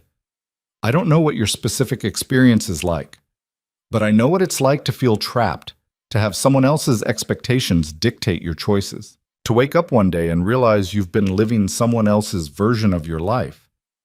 What did you do about it? I burned it all down and built something else. And that worked? Sometimes. Other times it just created different problems. He met her eyes. But at least they were my problems, my choices. That counted for something. She nodded slowly, processing. Dr. Chen wants me to start thinking about what I want my life to look like after I leave here, but I don't even know how to answer that. I've spent so long just surviving that I forgot what actually living feels like. So start small. What's one thing you want? Just one. She thought about it. I want to go outside without being terrified. I want to walk down a street and not check over my shoulder every 5 seconds. I want to feel safe in my own skin. Okay, that's a start. But I can't have that while he's out there. No, you can't. Lucian stood up. Which is why we're going to find him, and this time we're going to make sure he can't come back. How? Leave that to me. Her expression shifted, something like fear crossing her face. What are you going to do? What I should have done the first time. Lucian, don't ask questions you don't want answers to. She stared at him, and he could see her making calculations, weighing what she knew about him against what she wanted to believe. Finally, she said, just don't do anything that's going to put you in danger. Please. It was the please that got him. The genuine concern from someone who had every reason to only think about herself. I'll be careful. Promise? Yeah, I promise. He left before she could see his face and realize he was lying. There was nothing careful about what he was planning. Outside, Tony was waiting by the car. Danny tracked Patterson's car, found it abandoned at a truck stop outside Portland. So he ditched it, knew we were watching for it. Looks like, but boss, he had to get from Portland to Seattle somehow. Bus, rental car, hitchhiking were running down possibilities. He's already here. Lucian got in the car. I can feel it. He's close and he's watching. Then we need to draw him out. How? Tony gave him a look that said he already knew the answer and wasn't going to like it. We give him what he wants. We let the girl leave the center. Absolutely not. Hear me out. We control the situation, pick the location, the timing, the route. We put enough bodies on it that he can't get close without us seeing him. And when he makes his move, we're ready. You're talking about using her as bait. I'm talking about ending this. You said it yourself. He's not going to stop. So we make him come to us on our terms instead of waiting for him to choose his moment. Lucian wanted to argue, but the logic was sound. Patterson was out there somewhere, and every day they didn't find him was another day Alara spent looking over her shoulder. Another day the threat hung over everything. She'd have to agree to it, he said finally. Will she? I don't know, maybe, if I explained it right. He looked at Tony. How many men can we get? For something like this? 10, maybe 12. Enough to cover every angle. Do it. Set it up. But we don't move until I talk to her. Back inside, Doctor. Chen intercepted him in the hallway. I need to talk to you about Alara's treatment plan. Can it wait? Not really. She's been here almost 2 weeks, and we need to start thinking about transition. She can't stay indefinitely. This is meant to be short-term crisis intervention. I know. I'm working on finding her permanent housing. It's not just housing. It's support systems, job training, continued therapy, life skills. Recovery is complicated, Mr. Vale. It requires a comprehensive approach. Then tell me what she needs, and I'll make it happen. Dr. Chen studied him. Can I be frank with you? Please. You're taking on an enormous responsibility. Alara is starting to depend on you for safety, for resources, for emotional support. That's natural given the circumstances, but it's also dangerous. What happens when you can't be there? When your business calls you back to Chicago? When you have other priorities? When the reality of long-term commitment sets in? I told her I'd help her. I meant it. For how long? A month? A year? 5 years? Because trauma recovery doesn't have a timeline. She might need support for the rest of her life. Then I'll be there for the rest of her life. Dr. Chen's expression softened slightly. You say that now. But you need to understand what you're promising. This isn't a simple transaction where you provide resources and she gets better. She's going to have bad days, setbacks, times when she pushes you away or questions everything or can't function. Are you prepared for that? I am. And what happens when she doesn't need you anymore? When she's strong enough to stand on her own, will you be able to let her go? That question hit harder than it should have. Lucian hadn't thought that far ahead, hadn't considered a future where Alara was healthy and independent and didn't need his protection. Part of him didn't want to consider it. One crisis at a time, he said. Right now, the crisis is Patterson. Let me handle that first. Just be careful, Mr. Vale. With her heart and with yours. He found Alara in her room, sitting on the bed and staring at her phone. When she saw him, she set it down quickly. Hey, everything okay? I need to talk to you about something. He sat in the chair by the window, leaving distance between them. We have an idea for how to find Patterson. Her face went carefully blank. I'm listening. We let you leave the center. Controlled situation, my people everywhere, completely safe. But we let Patterson see you, let him think he has an opportunity. When he makes his move, we grab him. So you want to use me as bait. I want to end this so you can actually start your life. By putting me in danger. By controlling the danger instead of letting it control us. She was quiet for a long moment, fingers twisting in her lap. What if something goes wrong? What if he gets to me before your people can stop him? That won't happen. You can't guarantee that. No, but I can guarantee that if we don't do this, you're going to spend months, maybe years, looking over your shoulder, waiting for him to show up. Is that how you want to live? Of course not. Then help me end it. She looked at him, and he could see the war happening behind her eyes. Fear versus freedom, safety versus progress. The known danger of staying hidden versus the unknown risk of confronting the threat directly. If I do this, she said slowly, and something happens to me, nothing's going to happen to you. But if it does, I don't want you blaming yourself. Okay? This would be my choice. My decision. Elara, promise me. If I'm going to do this terrifying thing, I need to know you won't spend the rest of your life feeling guilty if it goes wrong. He wanted to promise. But the truth was, if something happened to her, guilt would be the least of what he'd feel. I can't promise that. Then promise you'll try. Promise you'll remember that I chose this. Okay, I promise I'll try. She nodded. Decision made. When? Tomorrow. We'll keep it simple. A walk to the coffee shop 3 blocks away. 15-minute round trip. My people will be everywhere, watching every angle. And you'll be there? Every step. Okay? She took a shaky breath. Okay, let's do this before I change my mind. The next morning came too fast and too slow at the same time. Lucian spent the night coordinating with Tony and Danny, mapping out the route, positioning people at every possible intercept point. They had 12 men total, not counting Lucian himself, enough to cover the 3-block radius completely. At 9 a.m., he met Elara in the common room. She'd dressed carefully, jeans, a sweater, sneakers that she could run in if necessary. Her hair was pulled back, her face pale, but determined. You ready? He asked. No, but let's go anyway. They walked out the front door together, into morning sunlight that felt almost offensively bright and normal. The street was quiet, mostly residential, a few cars parked along the curb. To anyone watching, they probably looked like a couple out for coffee. Normal. Safe. Lucian's phone buzzed in his pocket. A text from Tony. All positions confirmed. We've got eyes on everything. Another from Danny.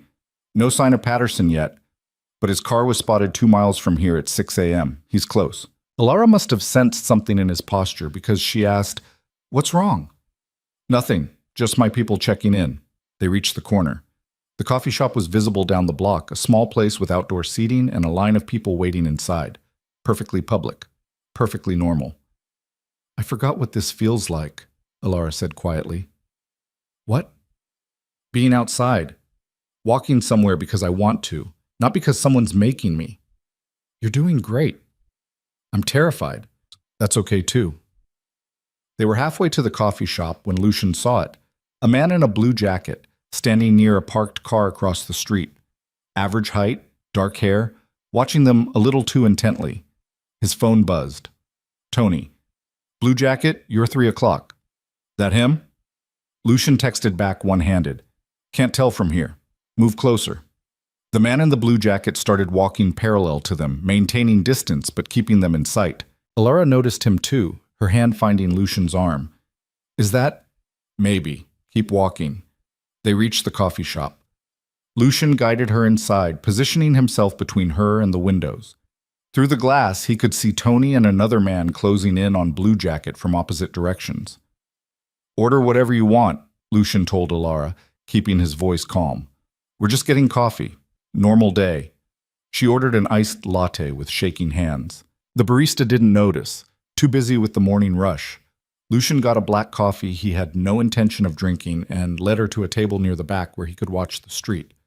Blue Jacket was gone. His phone rang. Tony. We lost him. Turned a corner and vanished. Could have been nothing. Could have been... Where are you now? Circling back to your position. But boss, if that was Patterson, he knows we're watching. He's going to be more careful. Or more desperate. Lucian watched Elara try to drink her coffee, saw the way her hands trembled. This was already too much for her, and they hadn't even confirmed it was actually Patterson.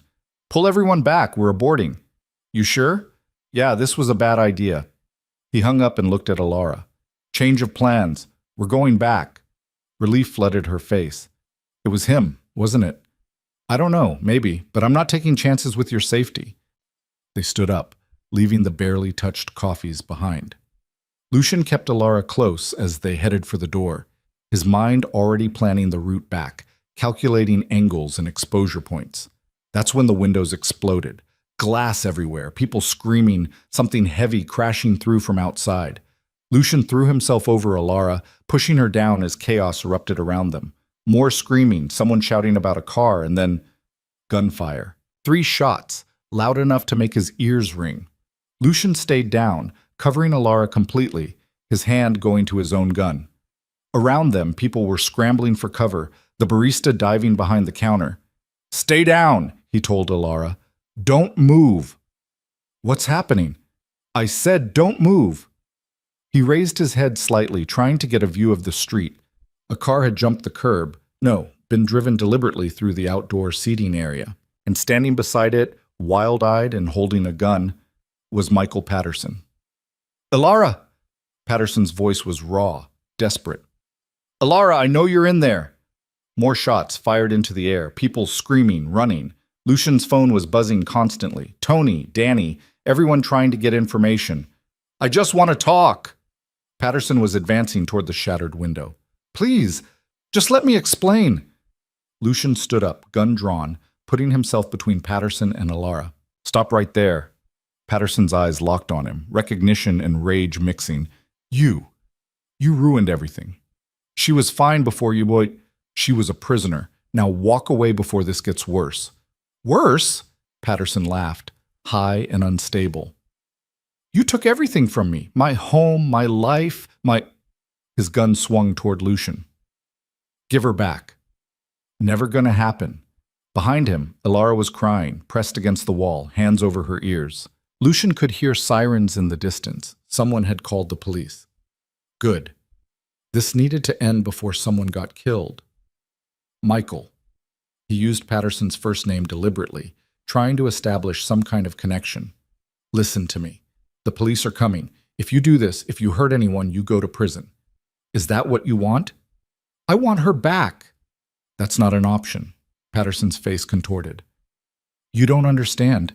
I love her. I saved her. She was nothing before me.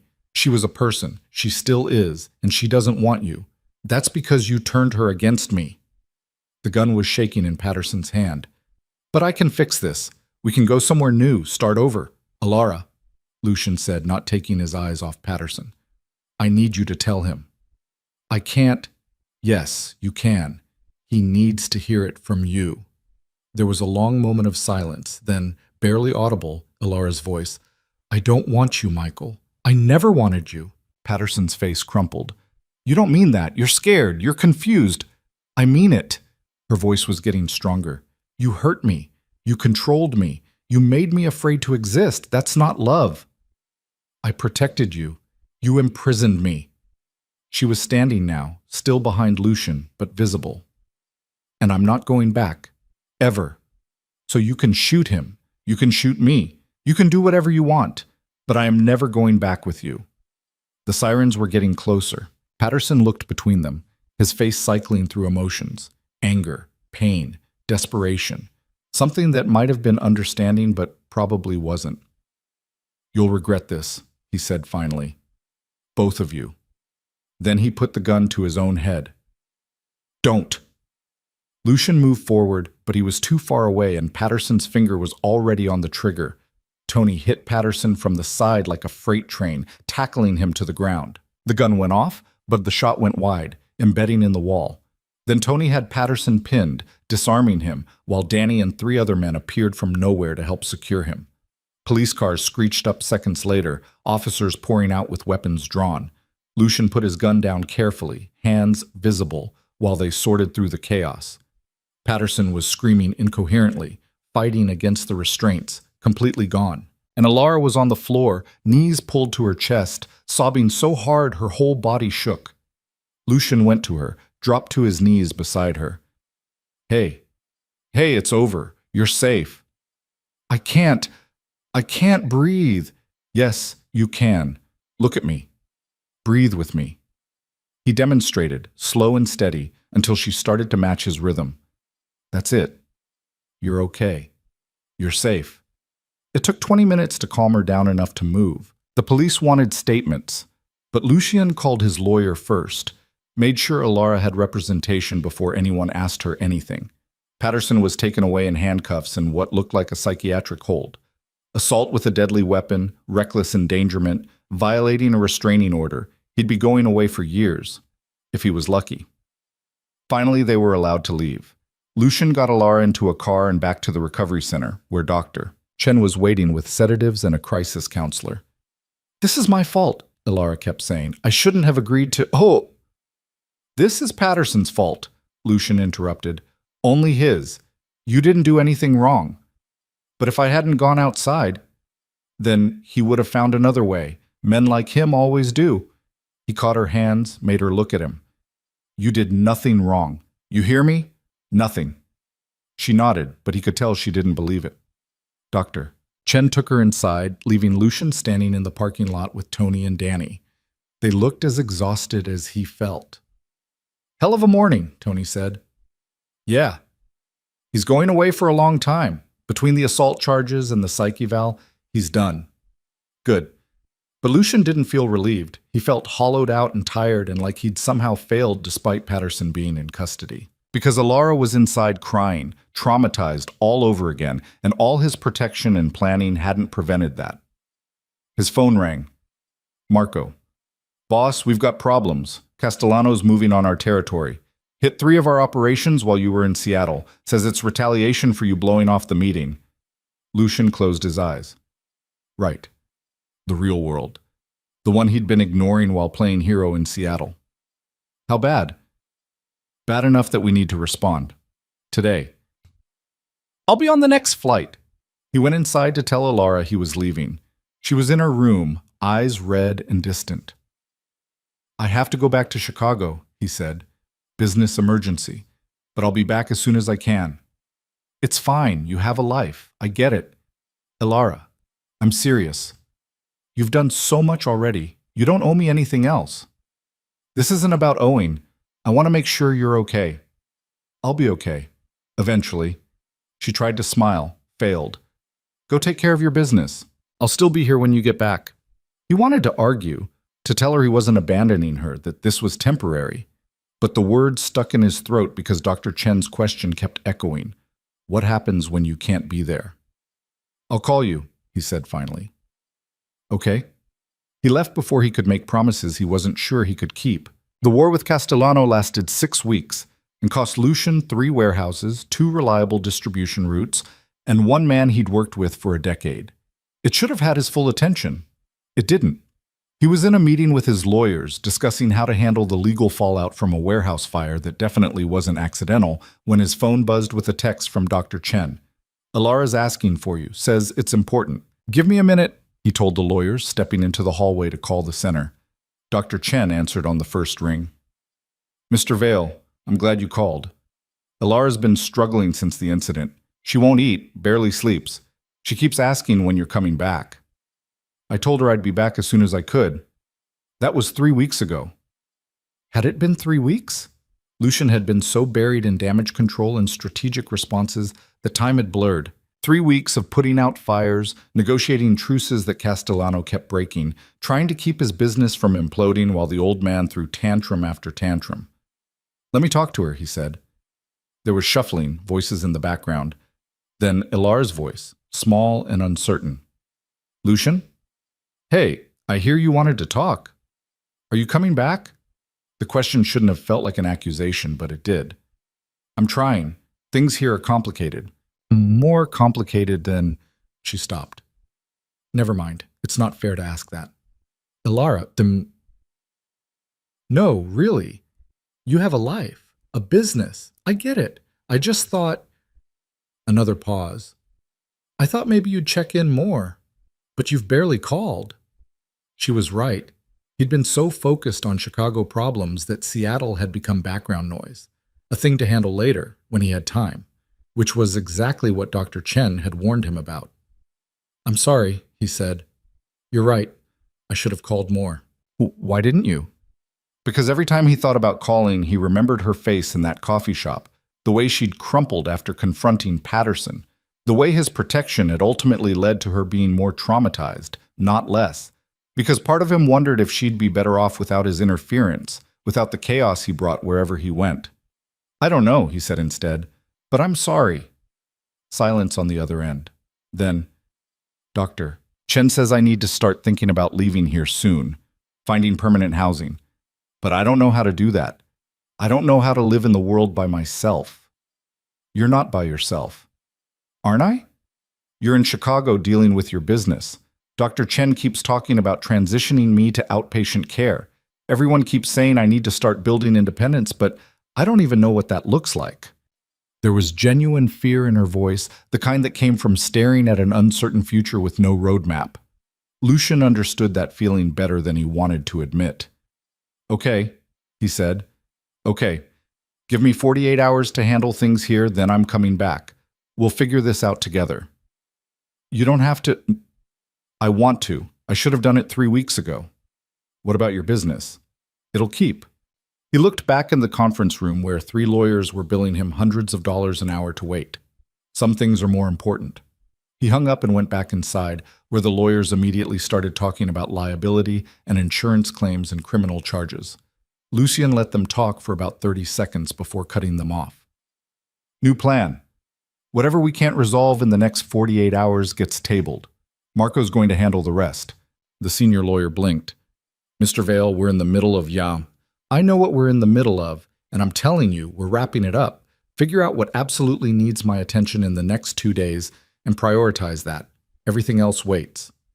Marco caught up with him in the hallway afterward. You're going back to Seattle. Yeah. Boss, Castellano's not going to stop just because you leave town. We need to deal with this.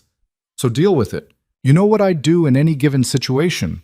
Act accordingly. That's not... Marco rubbed his face. You're really doing this?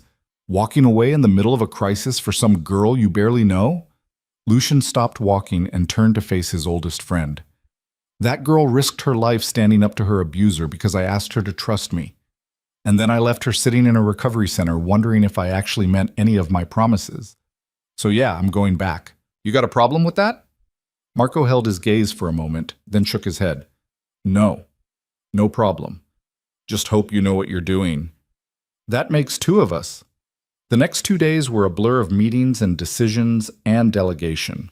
Lucien compressed 3 weeks of work into 48 hours, pushing everything that could wait onto Marco's plate and handling only what absolutely required his attention. The Castellano situation got a temporary ceasefire, not a real one, just enough of a pause that things wouldn't explode while Lucien was gone. His sister called halfway through day 2. Mom's birthday is Sunday, Rebecca said. You coming? He'd completely forgotten. I can't. I'm going to Seattle. Again? What's in Seattle that's so important? A friend who needs help. What kind of friend? The kind whose business isn't yours. Rebecca sighed, that long-suffering sound she made when Lucien was being difficult. You know Mom asks about you constantly, right? Wants to know why you never come around, why you can't make time for family. I make time when I can. No, you make time when it's convenient, which is never. She paused. What's going on with you? And don't tell me nothing. Something's different. Nothing's different. I have to go. Tell Mom I'm sorry I'll miss her birthday. I'll make it up to her. You always say that. This time I mean it. He hung up before she could argue further and immediately felt guilty. Rebecca was right. He did always say that. And he never actually followed through. But right now, his mother's birthday party felt less urgent than keeping a promise to someone who'd already been let down by everyone else in her life. The flight to Seattle left Thursday evening. Lucien spent it working through emails and reports, trying to stay on top of Chicago while planning for Seattle. Dr. Chen had sent him information on apartment complexes, job training programs, therapists who specialized in trauma. It was overwhelming in its comprehensiveness, page after page of resources and recommendations and next steps. He was still reading when the plane landed. Tony picked him up at the airport. Boss, how long you in town for? However long it takes. Takes for what? To make sure she's actually okay. They drove to the recovery center through evening traffic. Lucien had texted Alara that he was coming, and she'd responded with a simple okay that could have meant anything. Dr. Chen met him at the door looking tired. She's in her room. Fair warning, she's not in a great place emotionally. The trauma from the coffee shop incident has compounded everything else. She's having nightmares, panic attacks, difficulty trusting anyone, including me. Especially you, I think. You represented safety, and then safety led to her nearly being killed. That's hard to reconcile. So what do I do? Be patient, be honest, don't make promises you can't keep. Dr. Chen handed him a folder. This is her treatment plan going forward. I've outlined what she needs for successful transition: housing, therapy, job support, life skills training. It's a lot. I can handle it. Can you? This is a long-term commitment, Mr. Vale. Years, not months.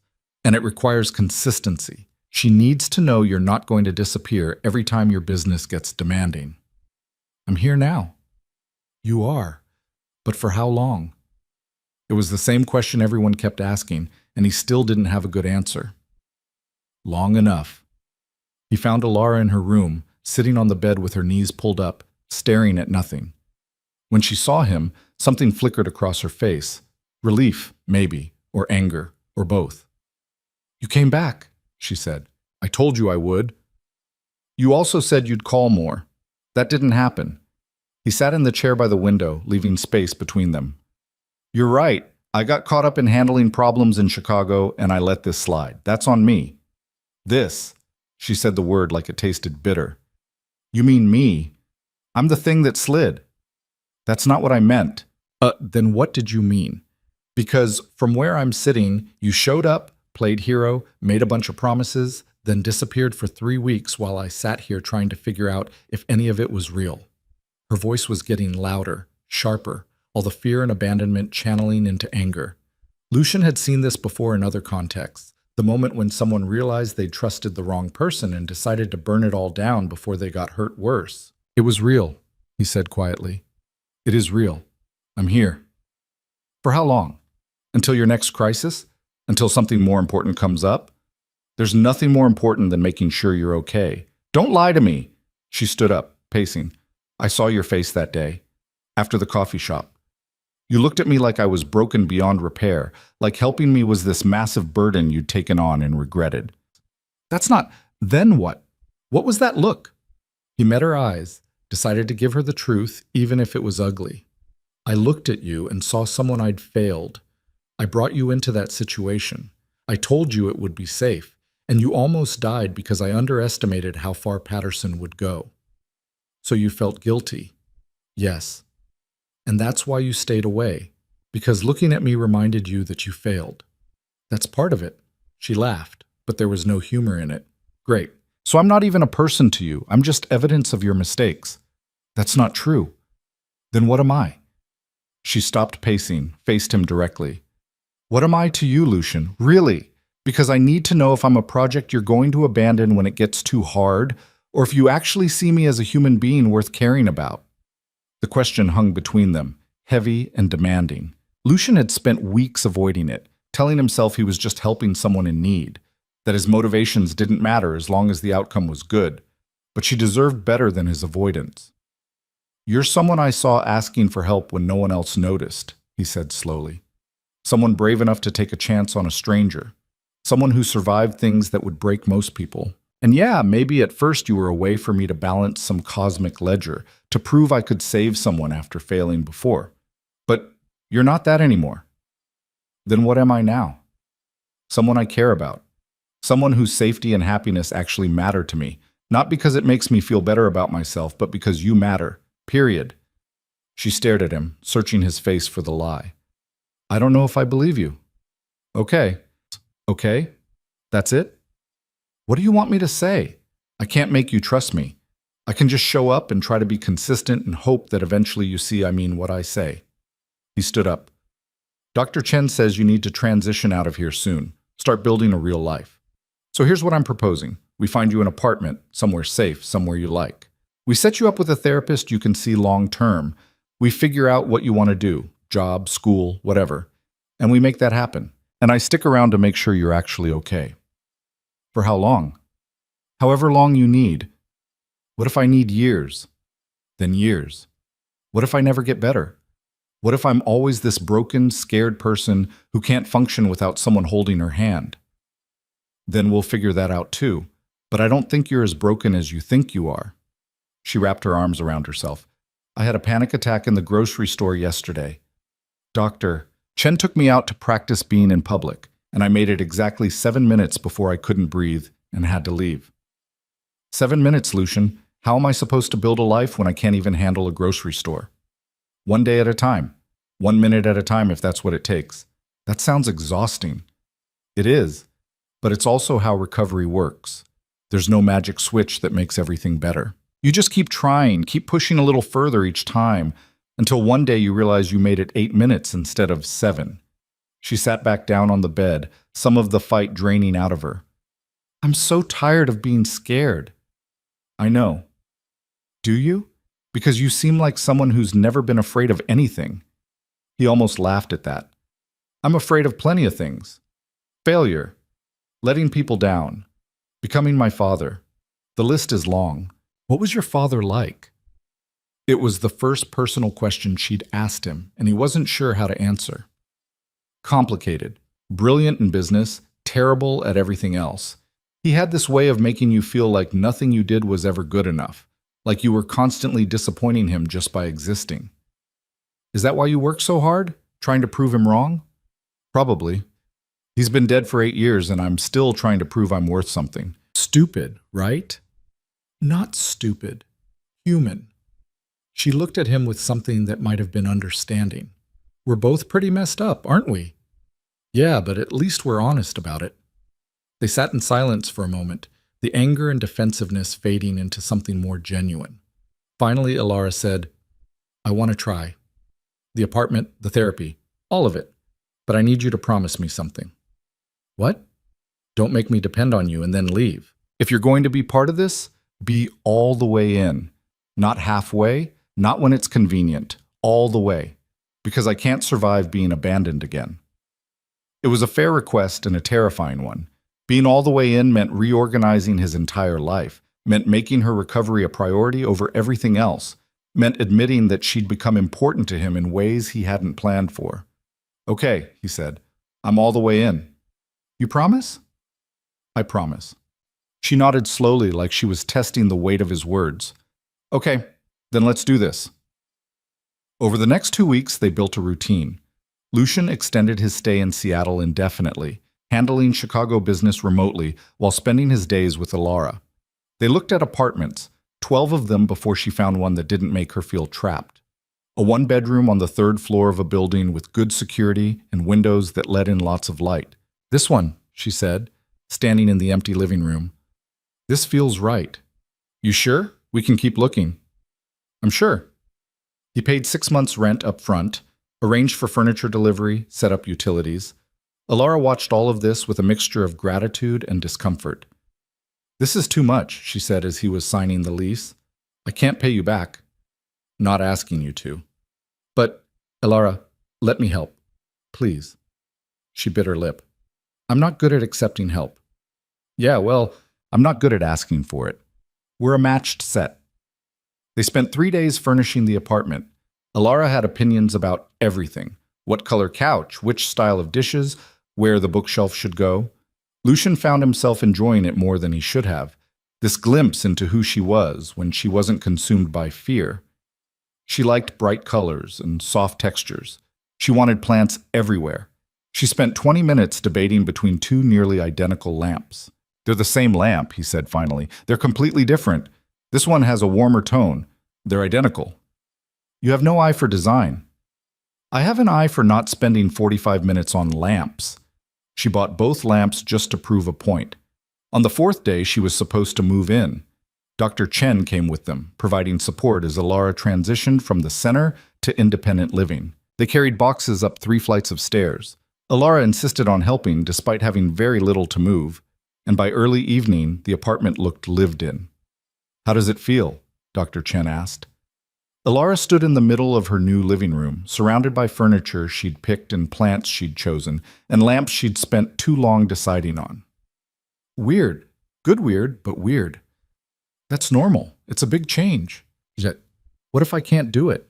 What if I wake up tomorrow and realize I can't actually live by myself? Then you call someone. Me, Lucian, your new therapist.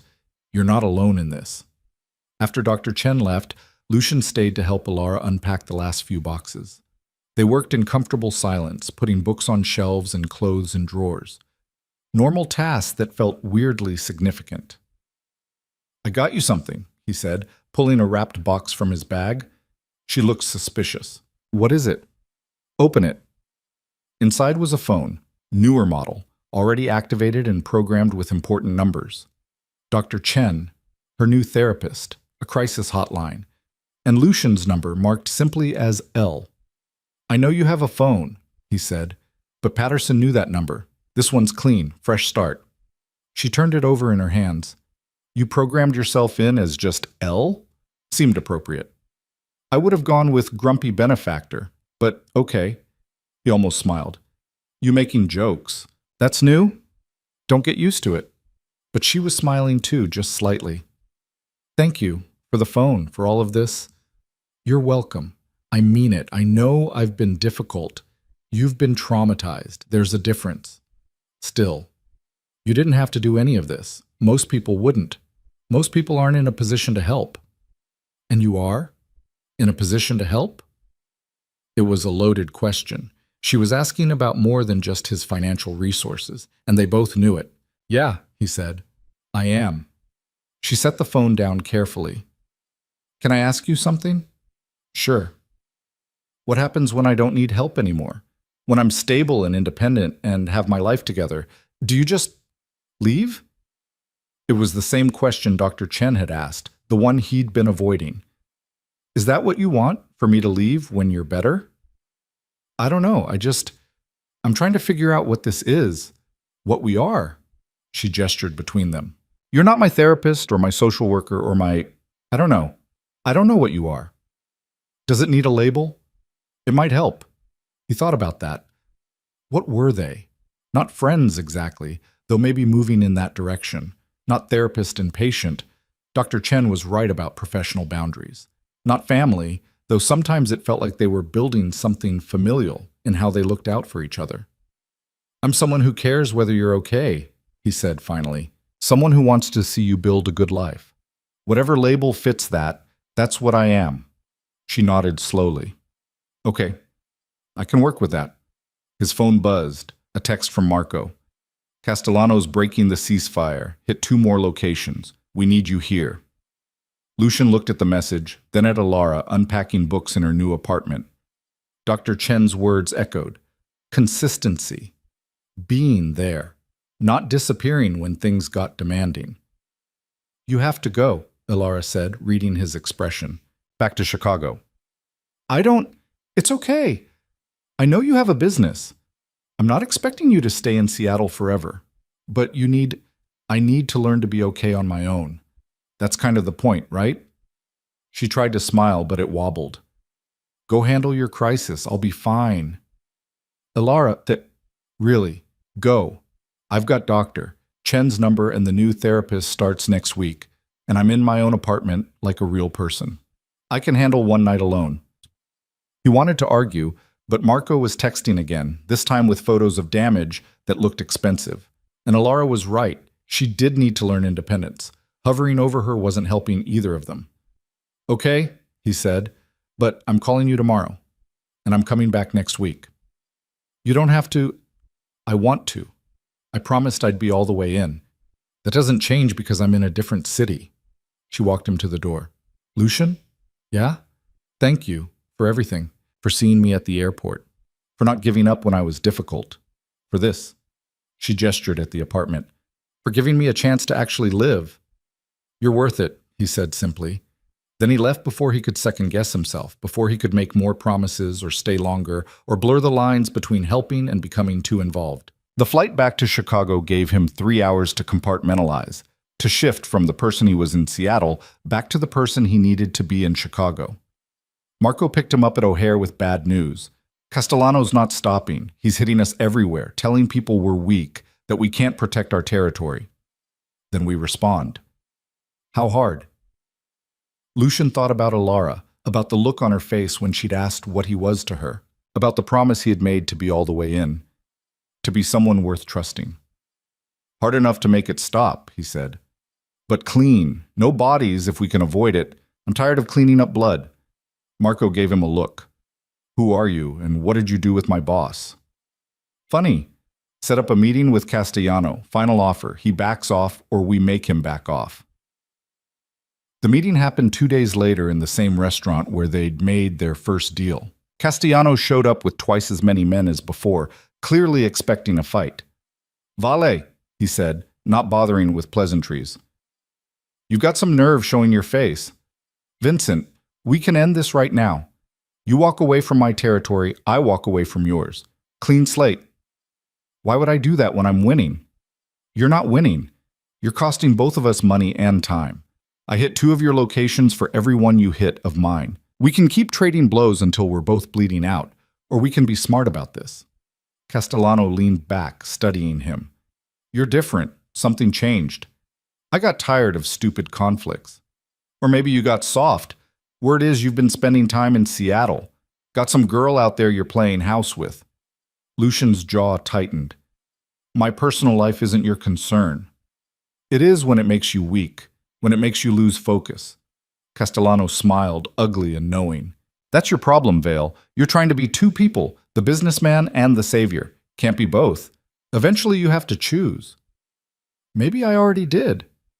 Then you chose wrong. This world doesn't leave room for soft hearts and second chances. You want to play philanthropist? Go ahead. But don't expect me to respect you while you do it. Lucian stood up. Last chance, Vincent. Walk away or I bury you. Try it. See what happens. The war escalated. Lucian spent the next 3 weeks in full crisis mode, handling attacks and counterattacks, trying to end things without making them worse. He called Alara every night like he'd promised, but the conversations were brief and strained. She could tell he was distracted. He could tell she was pulling away. How's the apartment? He'd ask. Fine. Good. And therapy? Also good. You settling in okay? Yeah, it's fine. Fine. Everything was fine, which meant nothing was actually fine, but she wasn't ready to say it, and he didn't have the energy to dig deeper. 4 weeks after he'd left Seattle, Marco cornered him in his office. We need to end this. Castellano's not backing down and we're hemorrhaging resources. So what do you suggest? Give him what he wants. Territory, percentage, whatever. Just end it. No. Boss. I said no. We give in now. Every other boss in this city thinks they can push us around. We hold the line. At what cost? You're barely sleeping, barely eating. When's the last time you saw your family? When's the last time you did anything except manage this war? When it's over? It's not going to be over. Not unless someone backs down or someone dies. And I'm starting to think it's going to be you. Lucian looked at his oldest friend and saw genuine concern there. I'm fine. You're not. And that girl in Seattle, when's the last time you actually talked to her? Not a 5-minute check-in. Actually talked. I talked to her. When? Because from where I'm sitting, you're doing exactly what she was afraid of, making promises you can't keep because your real life got in the way. The words hit harder than they should have. I'm doing the best I can. Your best isn't enough, not for this business and for her. Castellano was right. You can't be both people. So which one are you going to be? Lucian didn't have an answer. That night, he called Alara at midnight Chicago time, which made it 10 p.m. in Seattle. Hey, she said, sounding surprised. You okay? You never call this late. Can't sleep. Wanted to hear your voice. That's weirdly sweet coming from you. Don't get used to it. He paused. How are you really doing? Really? Really? She was quiet for a moment. I'm lonely. The apartment's great and therapy's helping and I'm doing all the things I'm supposed to do. But I'm lonely. Everyone keeps telling me to build a support system, make friends, get connected. But I don't know how to do that. I don't know how to trust people. That takes time. I know, but time doesn't make the loneliness less lonely. Another pause. When are you coming back? I don't know. Things here are complicated. They're always complicated. Yeah. Oh, Lucian, can I ask you something, and will you tell me the truth? Okay. Do you regret helping me? Be honest. The question caught him off guard. Why would you think that? Because you have this whole life in Chicago, business, family, responsibilities. And then there's me, this project you took on that turned out to be way more work than you expected. It would make sense if you regretted it. I don't regret it. But it's harder than I thought it would be, trying to be there for you while managing everything here. Trying to be the person I promised to be while also being the person my business needs me to be. So Castellano was right. You can't be both. How do you... Marco mentioned it when he called to check in last week. Said you were dealing with someone who thought you'd gone soft. Marco needs to learn when to shut up. Maybe. But he's not wrong, is he? You're trying to be two different people and it's tearing you apart. Lucian closed his eyes, leaning back in his chair. I don't know how to fix it. Maybe you don't. Maybe you just have to choose. And if I choose wrong, then you chose wrong, but at least you chose. That's more than most people do. They talked for another hour, really talked, about things that mattered and things that didn't. When Lucian finally hung up, it was 2 a.m. and he felt more exhausted and more clear-headed than he had in weeks. The next morning, he called a meeting with all his senior people. I'm stepping back, he announced. Not permanently, but for a while. Marco's going to handle day-to-day operations. The Castellano situation, he makes the call on how to resolve it. Everything else, you run through him unless it's absolutely critical. Everyone stared at him like he'd grown a second head. Boss, Marco said carefully, you sure about this? No, but I'm doing it anyway. I made a promise to someone and I need to keep it. That means being where I said I'd be. For how long? However long it takes. He booked a flight to Seattle that afternoon, texted Alara that he was coming, and tried not to think about whether he was making the right choice or the biggest mistake of his life. Sometimes you just had to choose and hope you chose right. Alara was waiting at the airport when his flight landed, which surprised him. He'd told her not to bother, that he could take a car, but there she was standing near baggage claim with her hands in her pockets and an uncertain expression. You came, he said. You sounded like you needed someone to come. She shifted her weight. Was that okay? I can leave if... It's okay. More than okay. They walked to her car, a used Honda Civic he'd helped her buy 2 weeks ago, and drove toward the city in silence that wasn't quite comfortable but wasn't hostile either.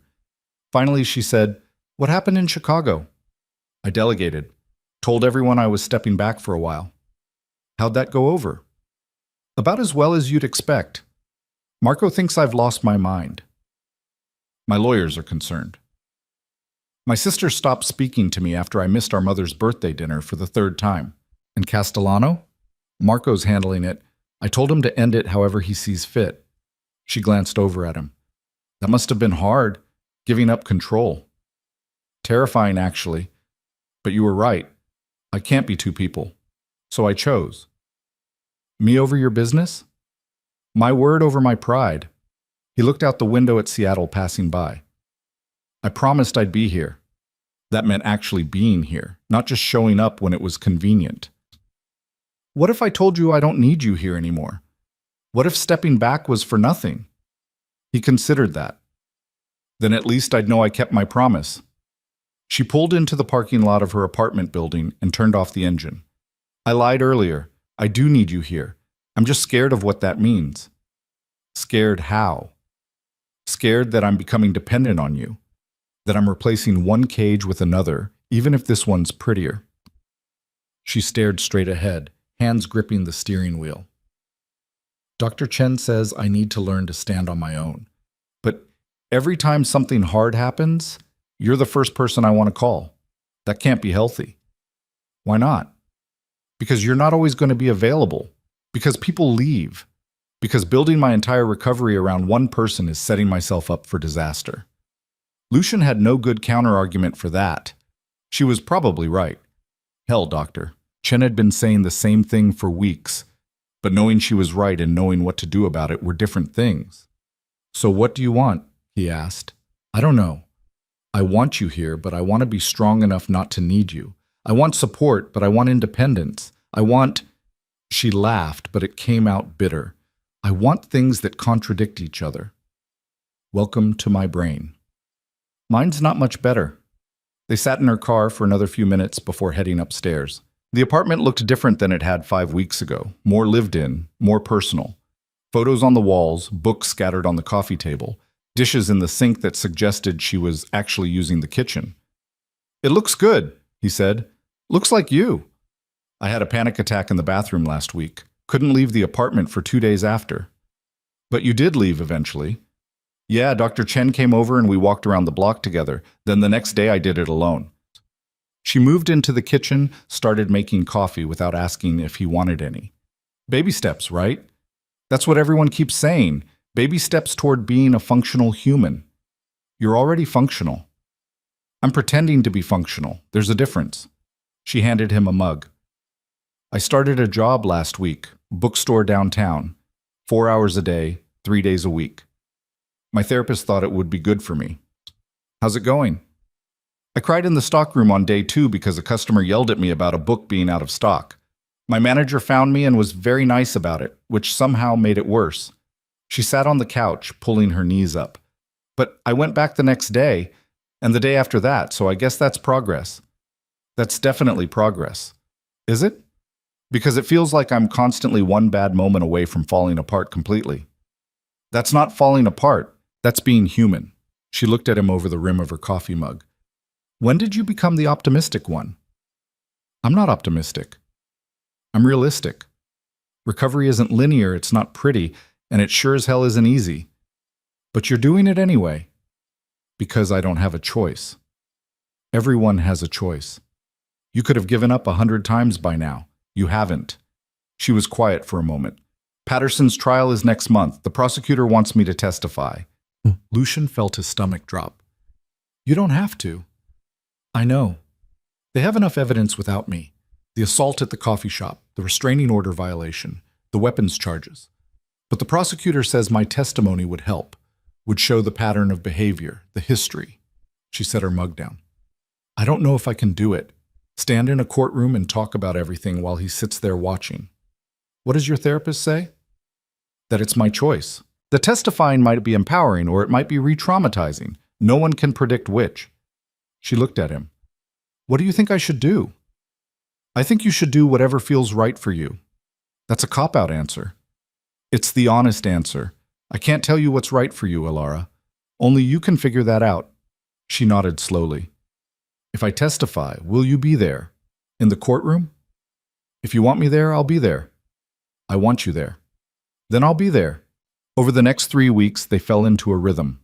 Lucian rented an apartment 2 blocks from hers, close enough to help if needed, far enough to give her space.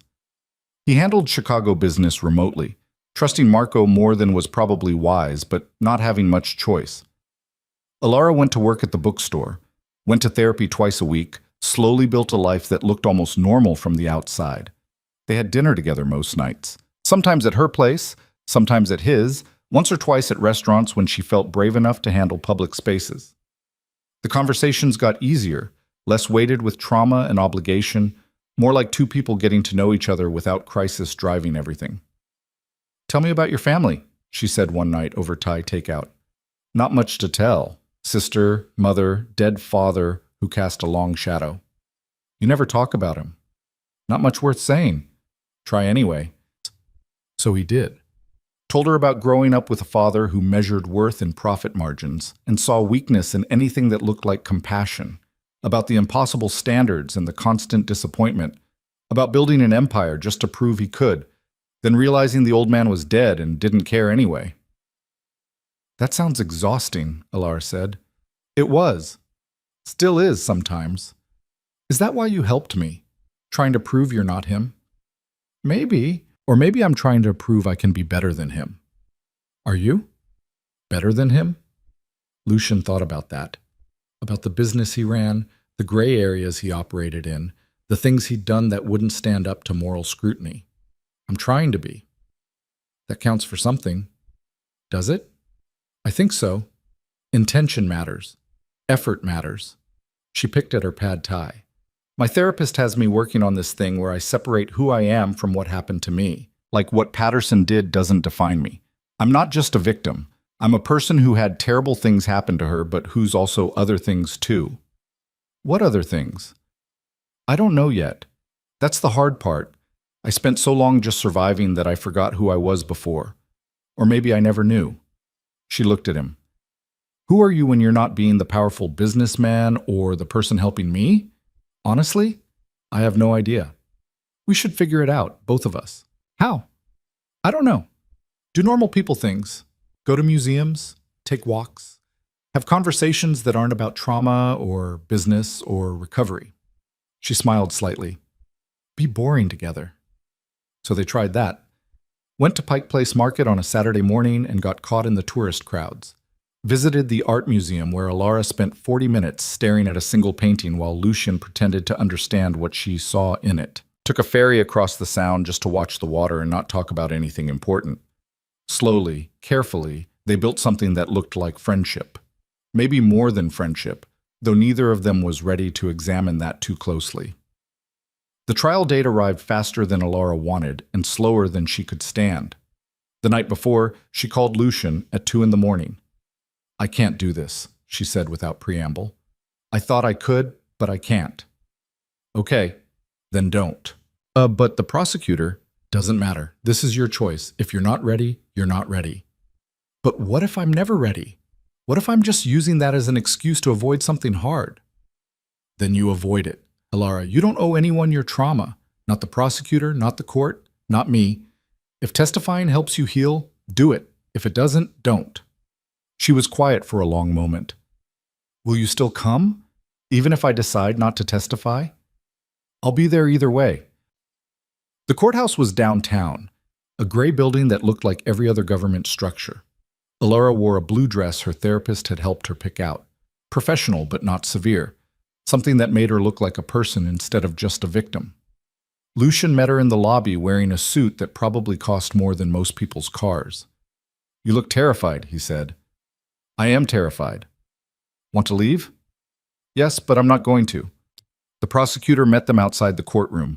A woman in her 40s named Sarah Chen who had no relation to Dr. Chen but shared her calm competence.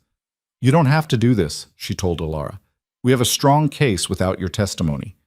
I know, but I want to. I need to. Okay, I'll keep it as brief as possible. Just answer the questions honestly. If you need a break, say so.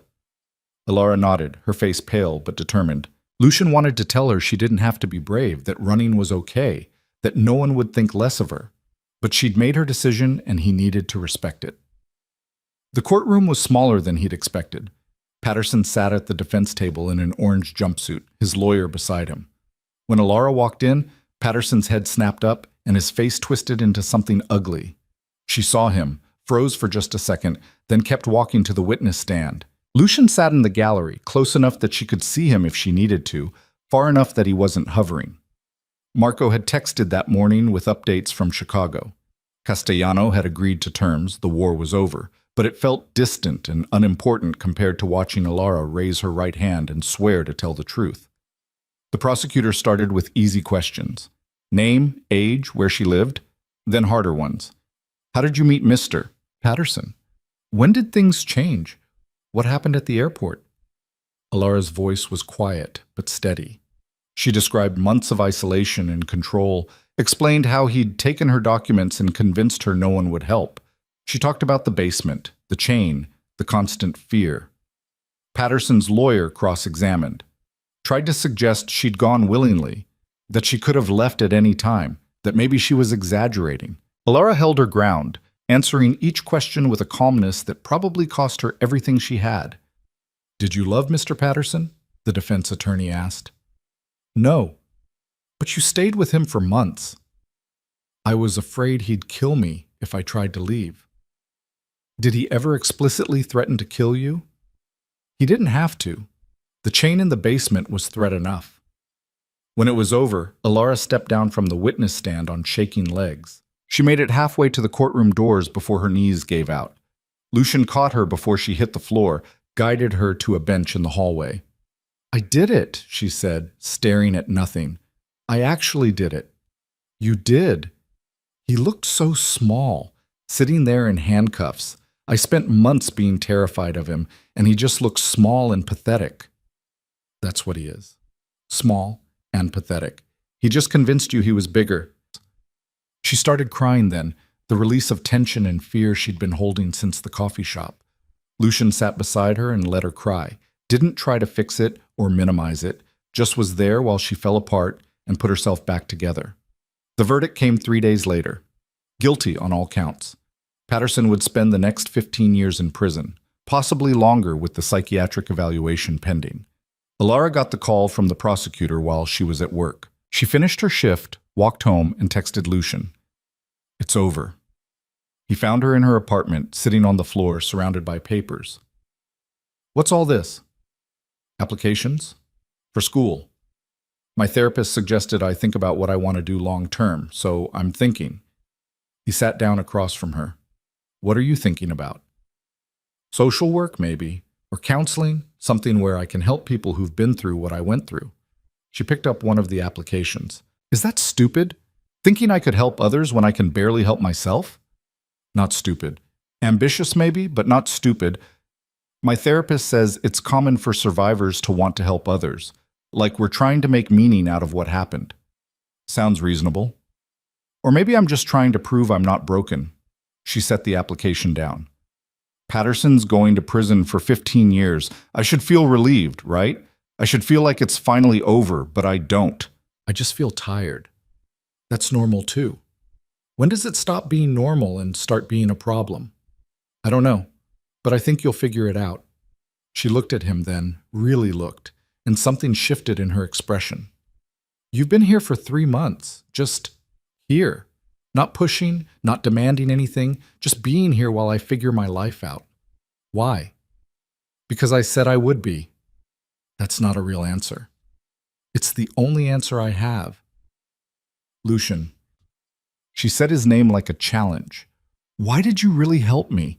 Not the cosmic balance thing, not the guilt about someone else you couldn't save.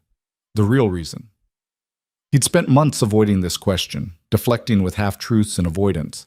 But she'd just spent 3 days facing her abuser in court. She deserved honesty.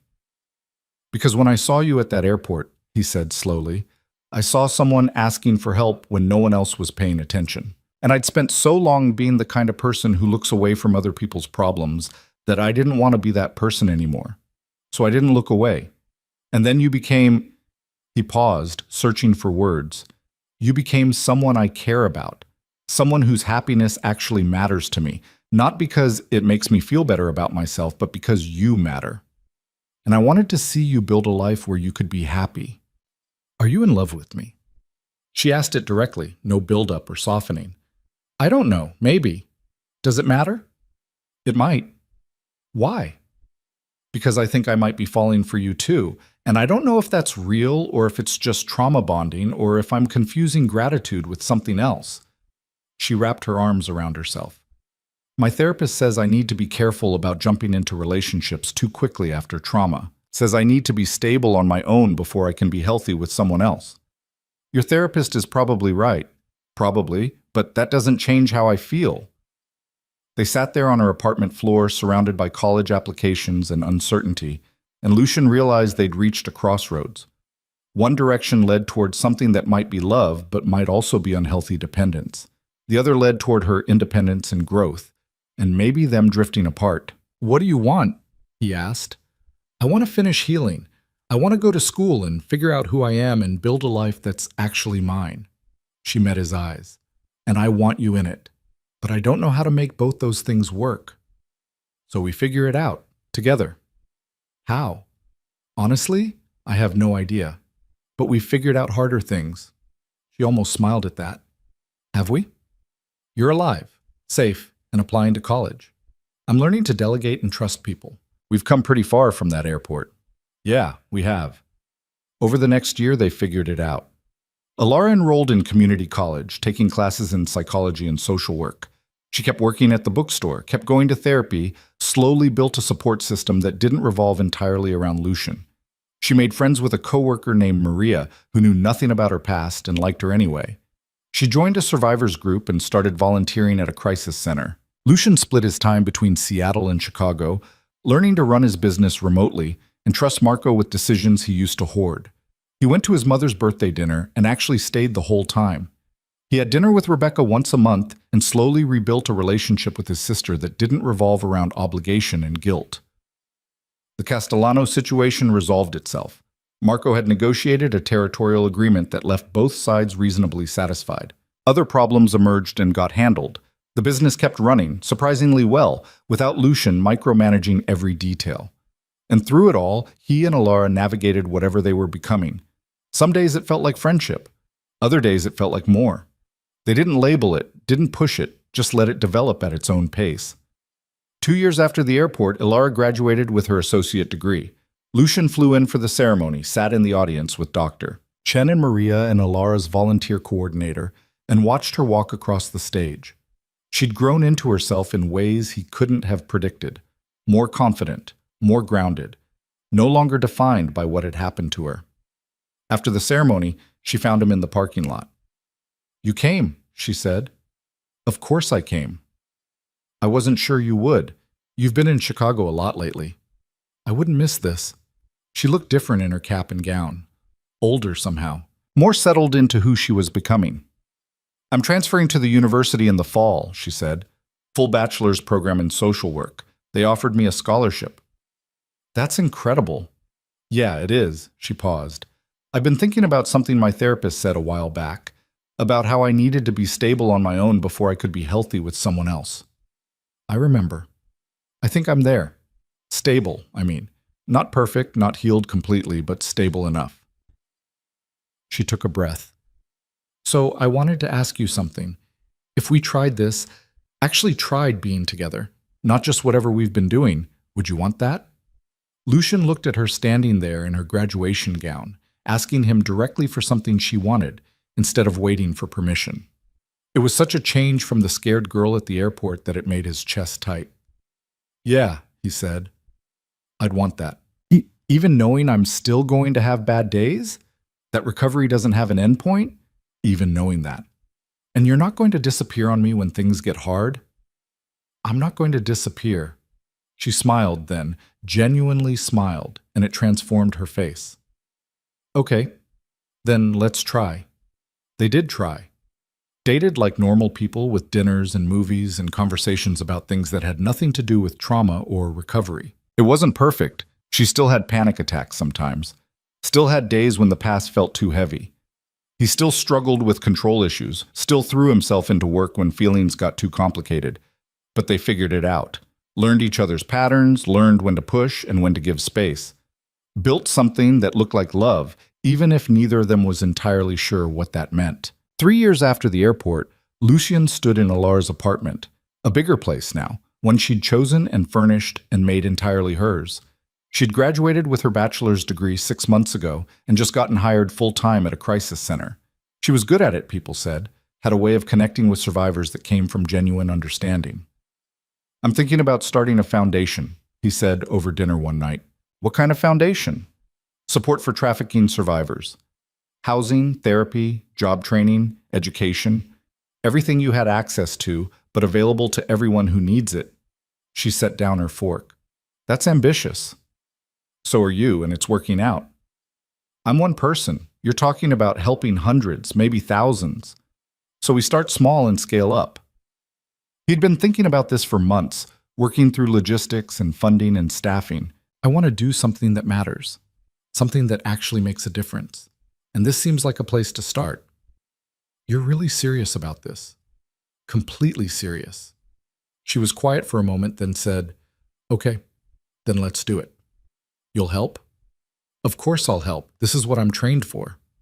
The foundation took 2 years to get off the ground. They found a building, hired staff, created programs for housing and therapy and job placement. Alara ran the day-to-day operations while Lucian handled funding and expansion. It grew faster than either of them expected. Turned out there was massive need and not nearly enough resources. 5 years after the airport, they'd helped over 300 survivors rebuild their lives. Lucian had transitioned most of his Chicago business to Marco, keeping only what interested him and what felt ethically sound. He sold off the gray area operations, shut down anything that felt too close to the darkness he'd spent his life navigating. He wasn't perfect. Still had moments where old instincts kicked in, where he wanted to solve problems with money or intimidation instead of patience. But he was better, and better was enough. Alara was different too, still soft-spoken, still gentle, but with a core of steel that came from surviving something most people couldn't imagine. She spoke at conferences about trauma recovery, wrote articles about supporting survivors, became the kind of person who could walk into a room and immediately make someone feel safe. 7 years after the airport, Lucian proposed. Not in some grand gesture with photographers and audience, but in her apartment on a random Tuesday while they were debating whether to order pizza or Thai food. "Marry me," he said. She looked up from her phone. "What?" "Marry me. I know it's not romantic and I don't have a ring yet and you're probably going to say we should think about it more. But I love you and I want to spend the rest of my life making sure you know you're safe and valued and important. So marry me." She stared at him for a long moment.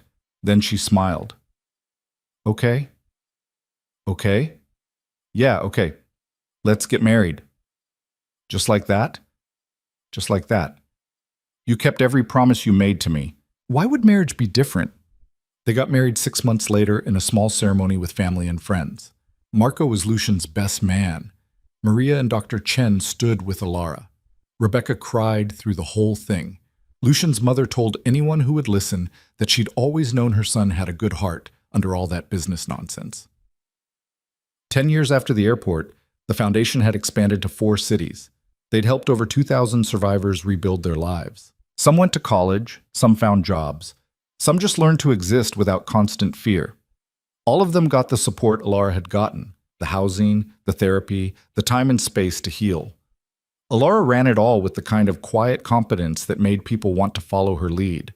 She still saw her own therapist, still had hard days, still carried scars that would never fully fade. But she'd built a life that was hers, filled with purpose and connection and genuine happiness. Lucian had transitioned almost entirely away from his old business. He kept some investments, maintained enough income to fund the foundation and live comfortably, but mostly he focused on expansion and sustainability, making sure that what they'd built would last long after they were gone. They had dinner with Marco and his family once a month. Rebecca came to visit twice a year. Lucian's mother had finally accepted that her son was doing something worthwhile, even if she didn't fully understand what. 15 years after the airport, Alara spoke at a conference about trauma recovery.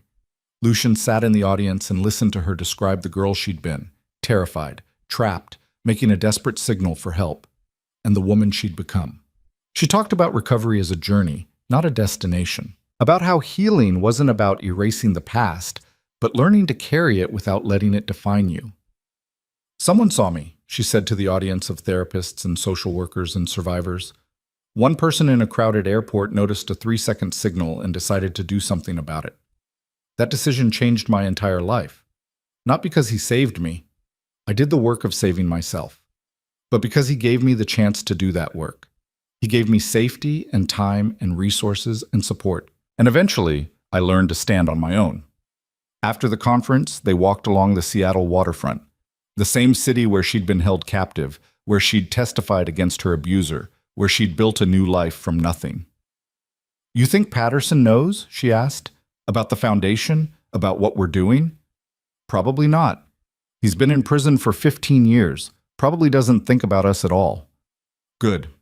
I hope he doesn't. I hope I'm so far in his past that I'm not even a memory anymore." "How do you feel about that?" "Relieved. For a long time, I was defined by what he did to me. But now I'm defined by what I did after. That feels better." They stopped at a bench overlooking the water. The same view she'd probably seen from the recovery center all those years ago, when her future was uncertain and terrifying.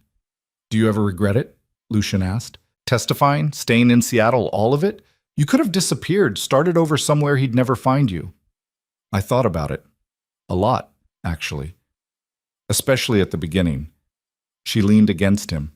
"But if I'd run, I'd still be running, still be afraid, still be letting him control my choices, even if he wasn't physically there, staying and facing it. That gave me my life back. So no, I don't regret it." "Even the hard parts?" "Especially the hard parts. The hard parts were where I learned who I actually was." 20 years after the airport, the foundation had helped over 15,000 survivors. They'd expanded to 12 cities, had a staff of over 200, and had become a model for trauma-informed care nationwide. Alara had published 2 books about recovery and resilience. Lucian had successfully transitioned his entire business portfolio into ethical investments and foundation funding.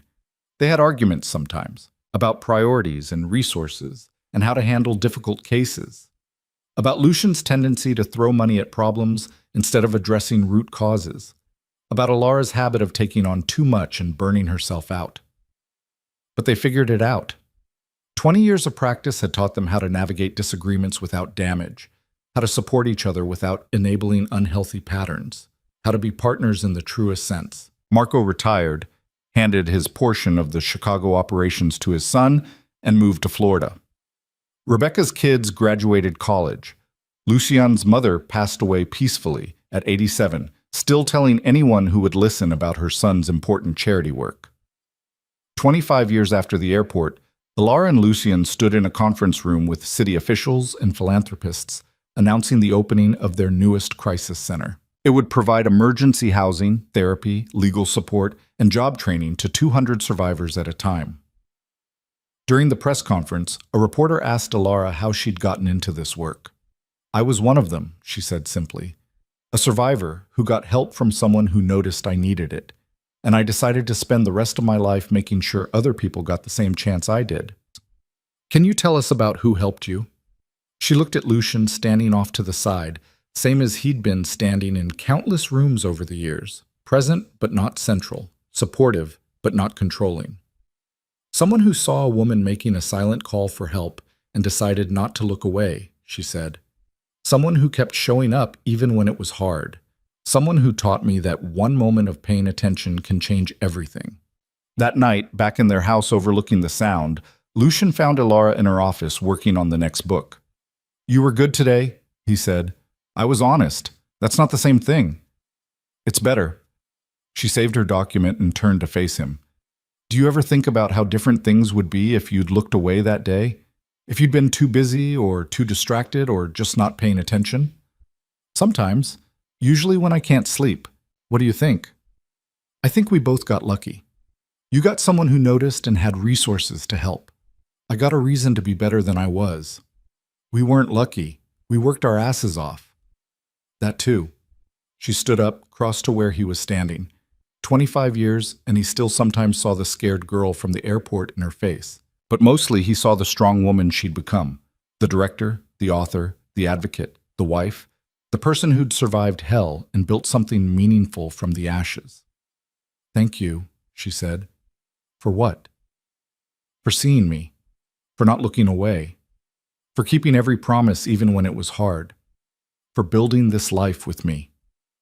You did most of the building. We did it together. That's the whole point."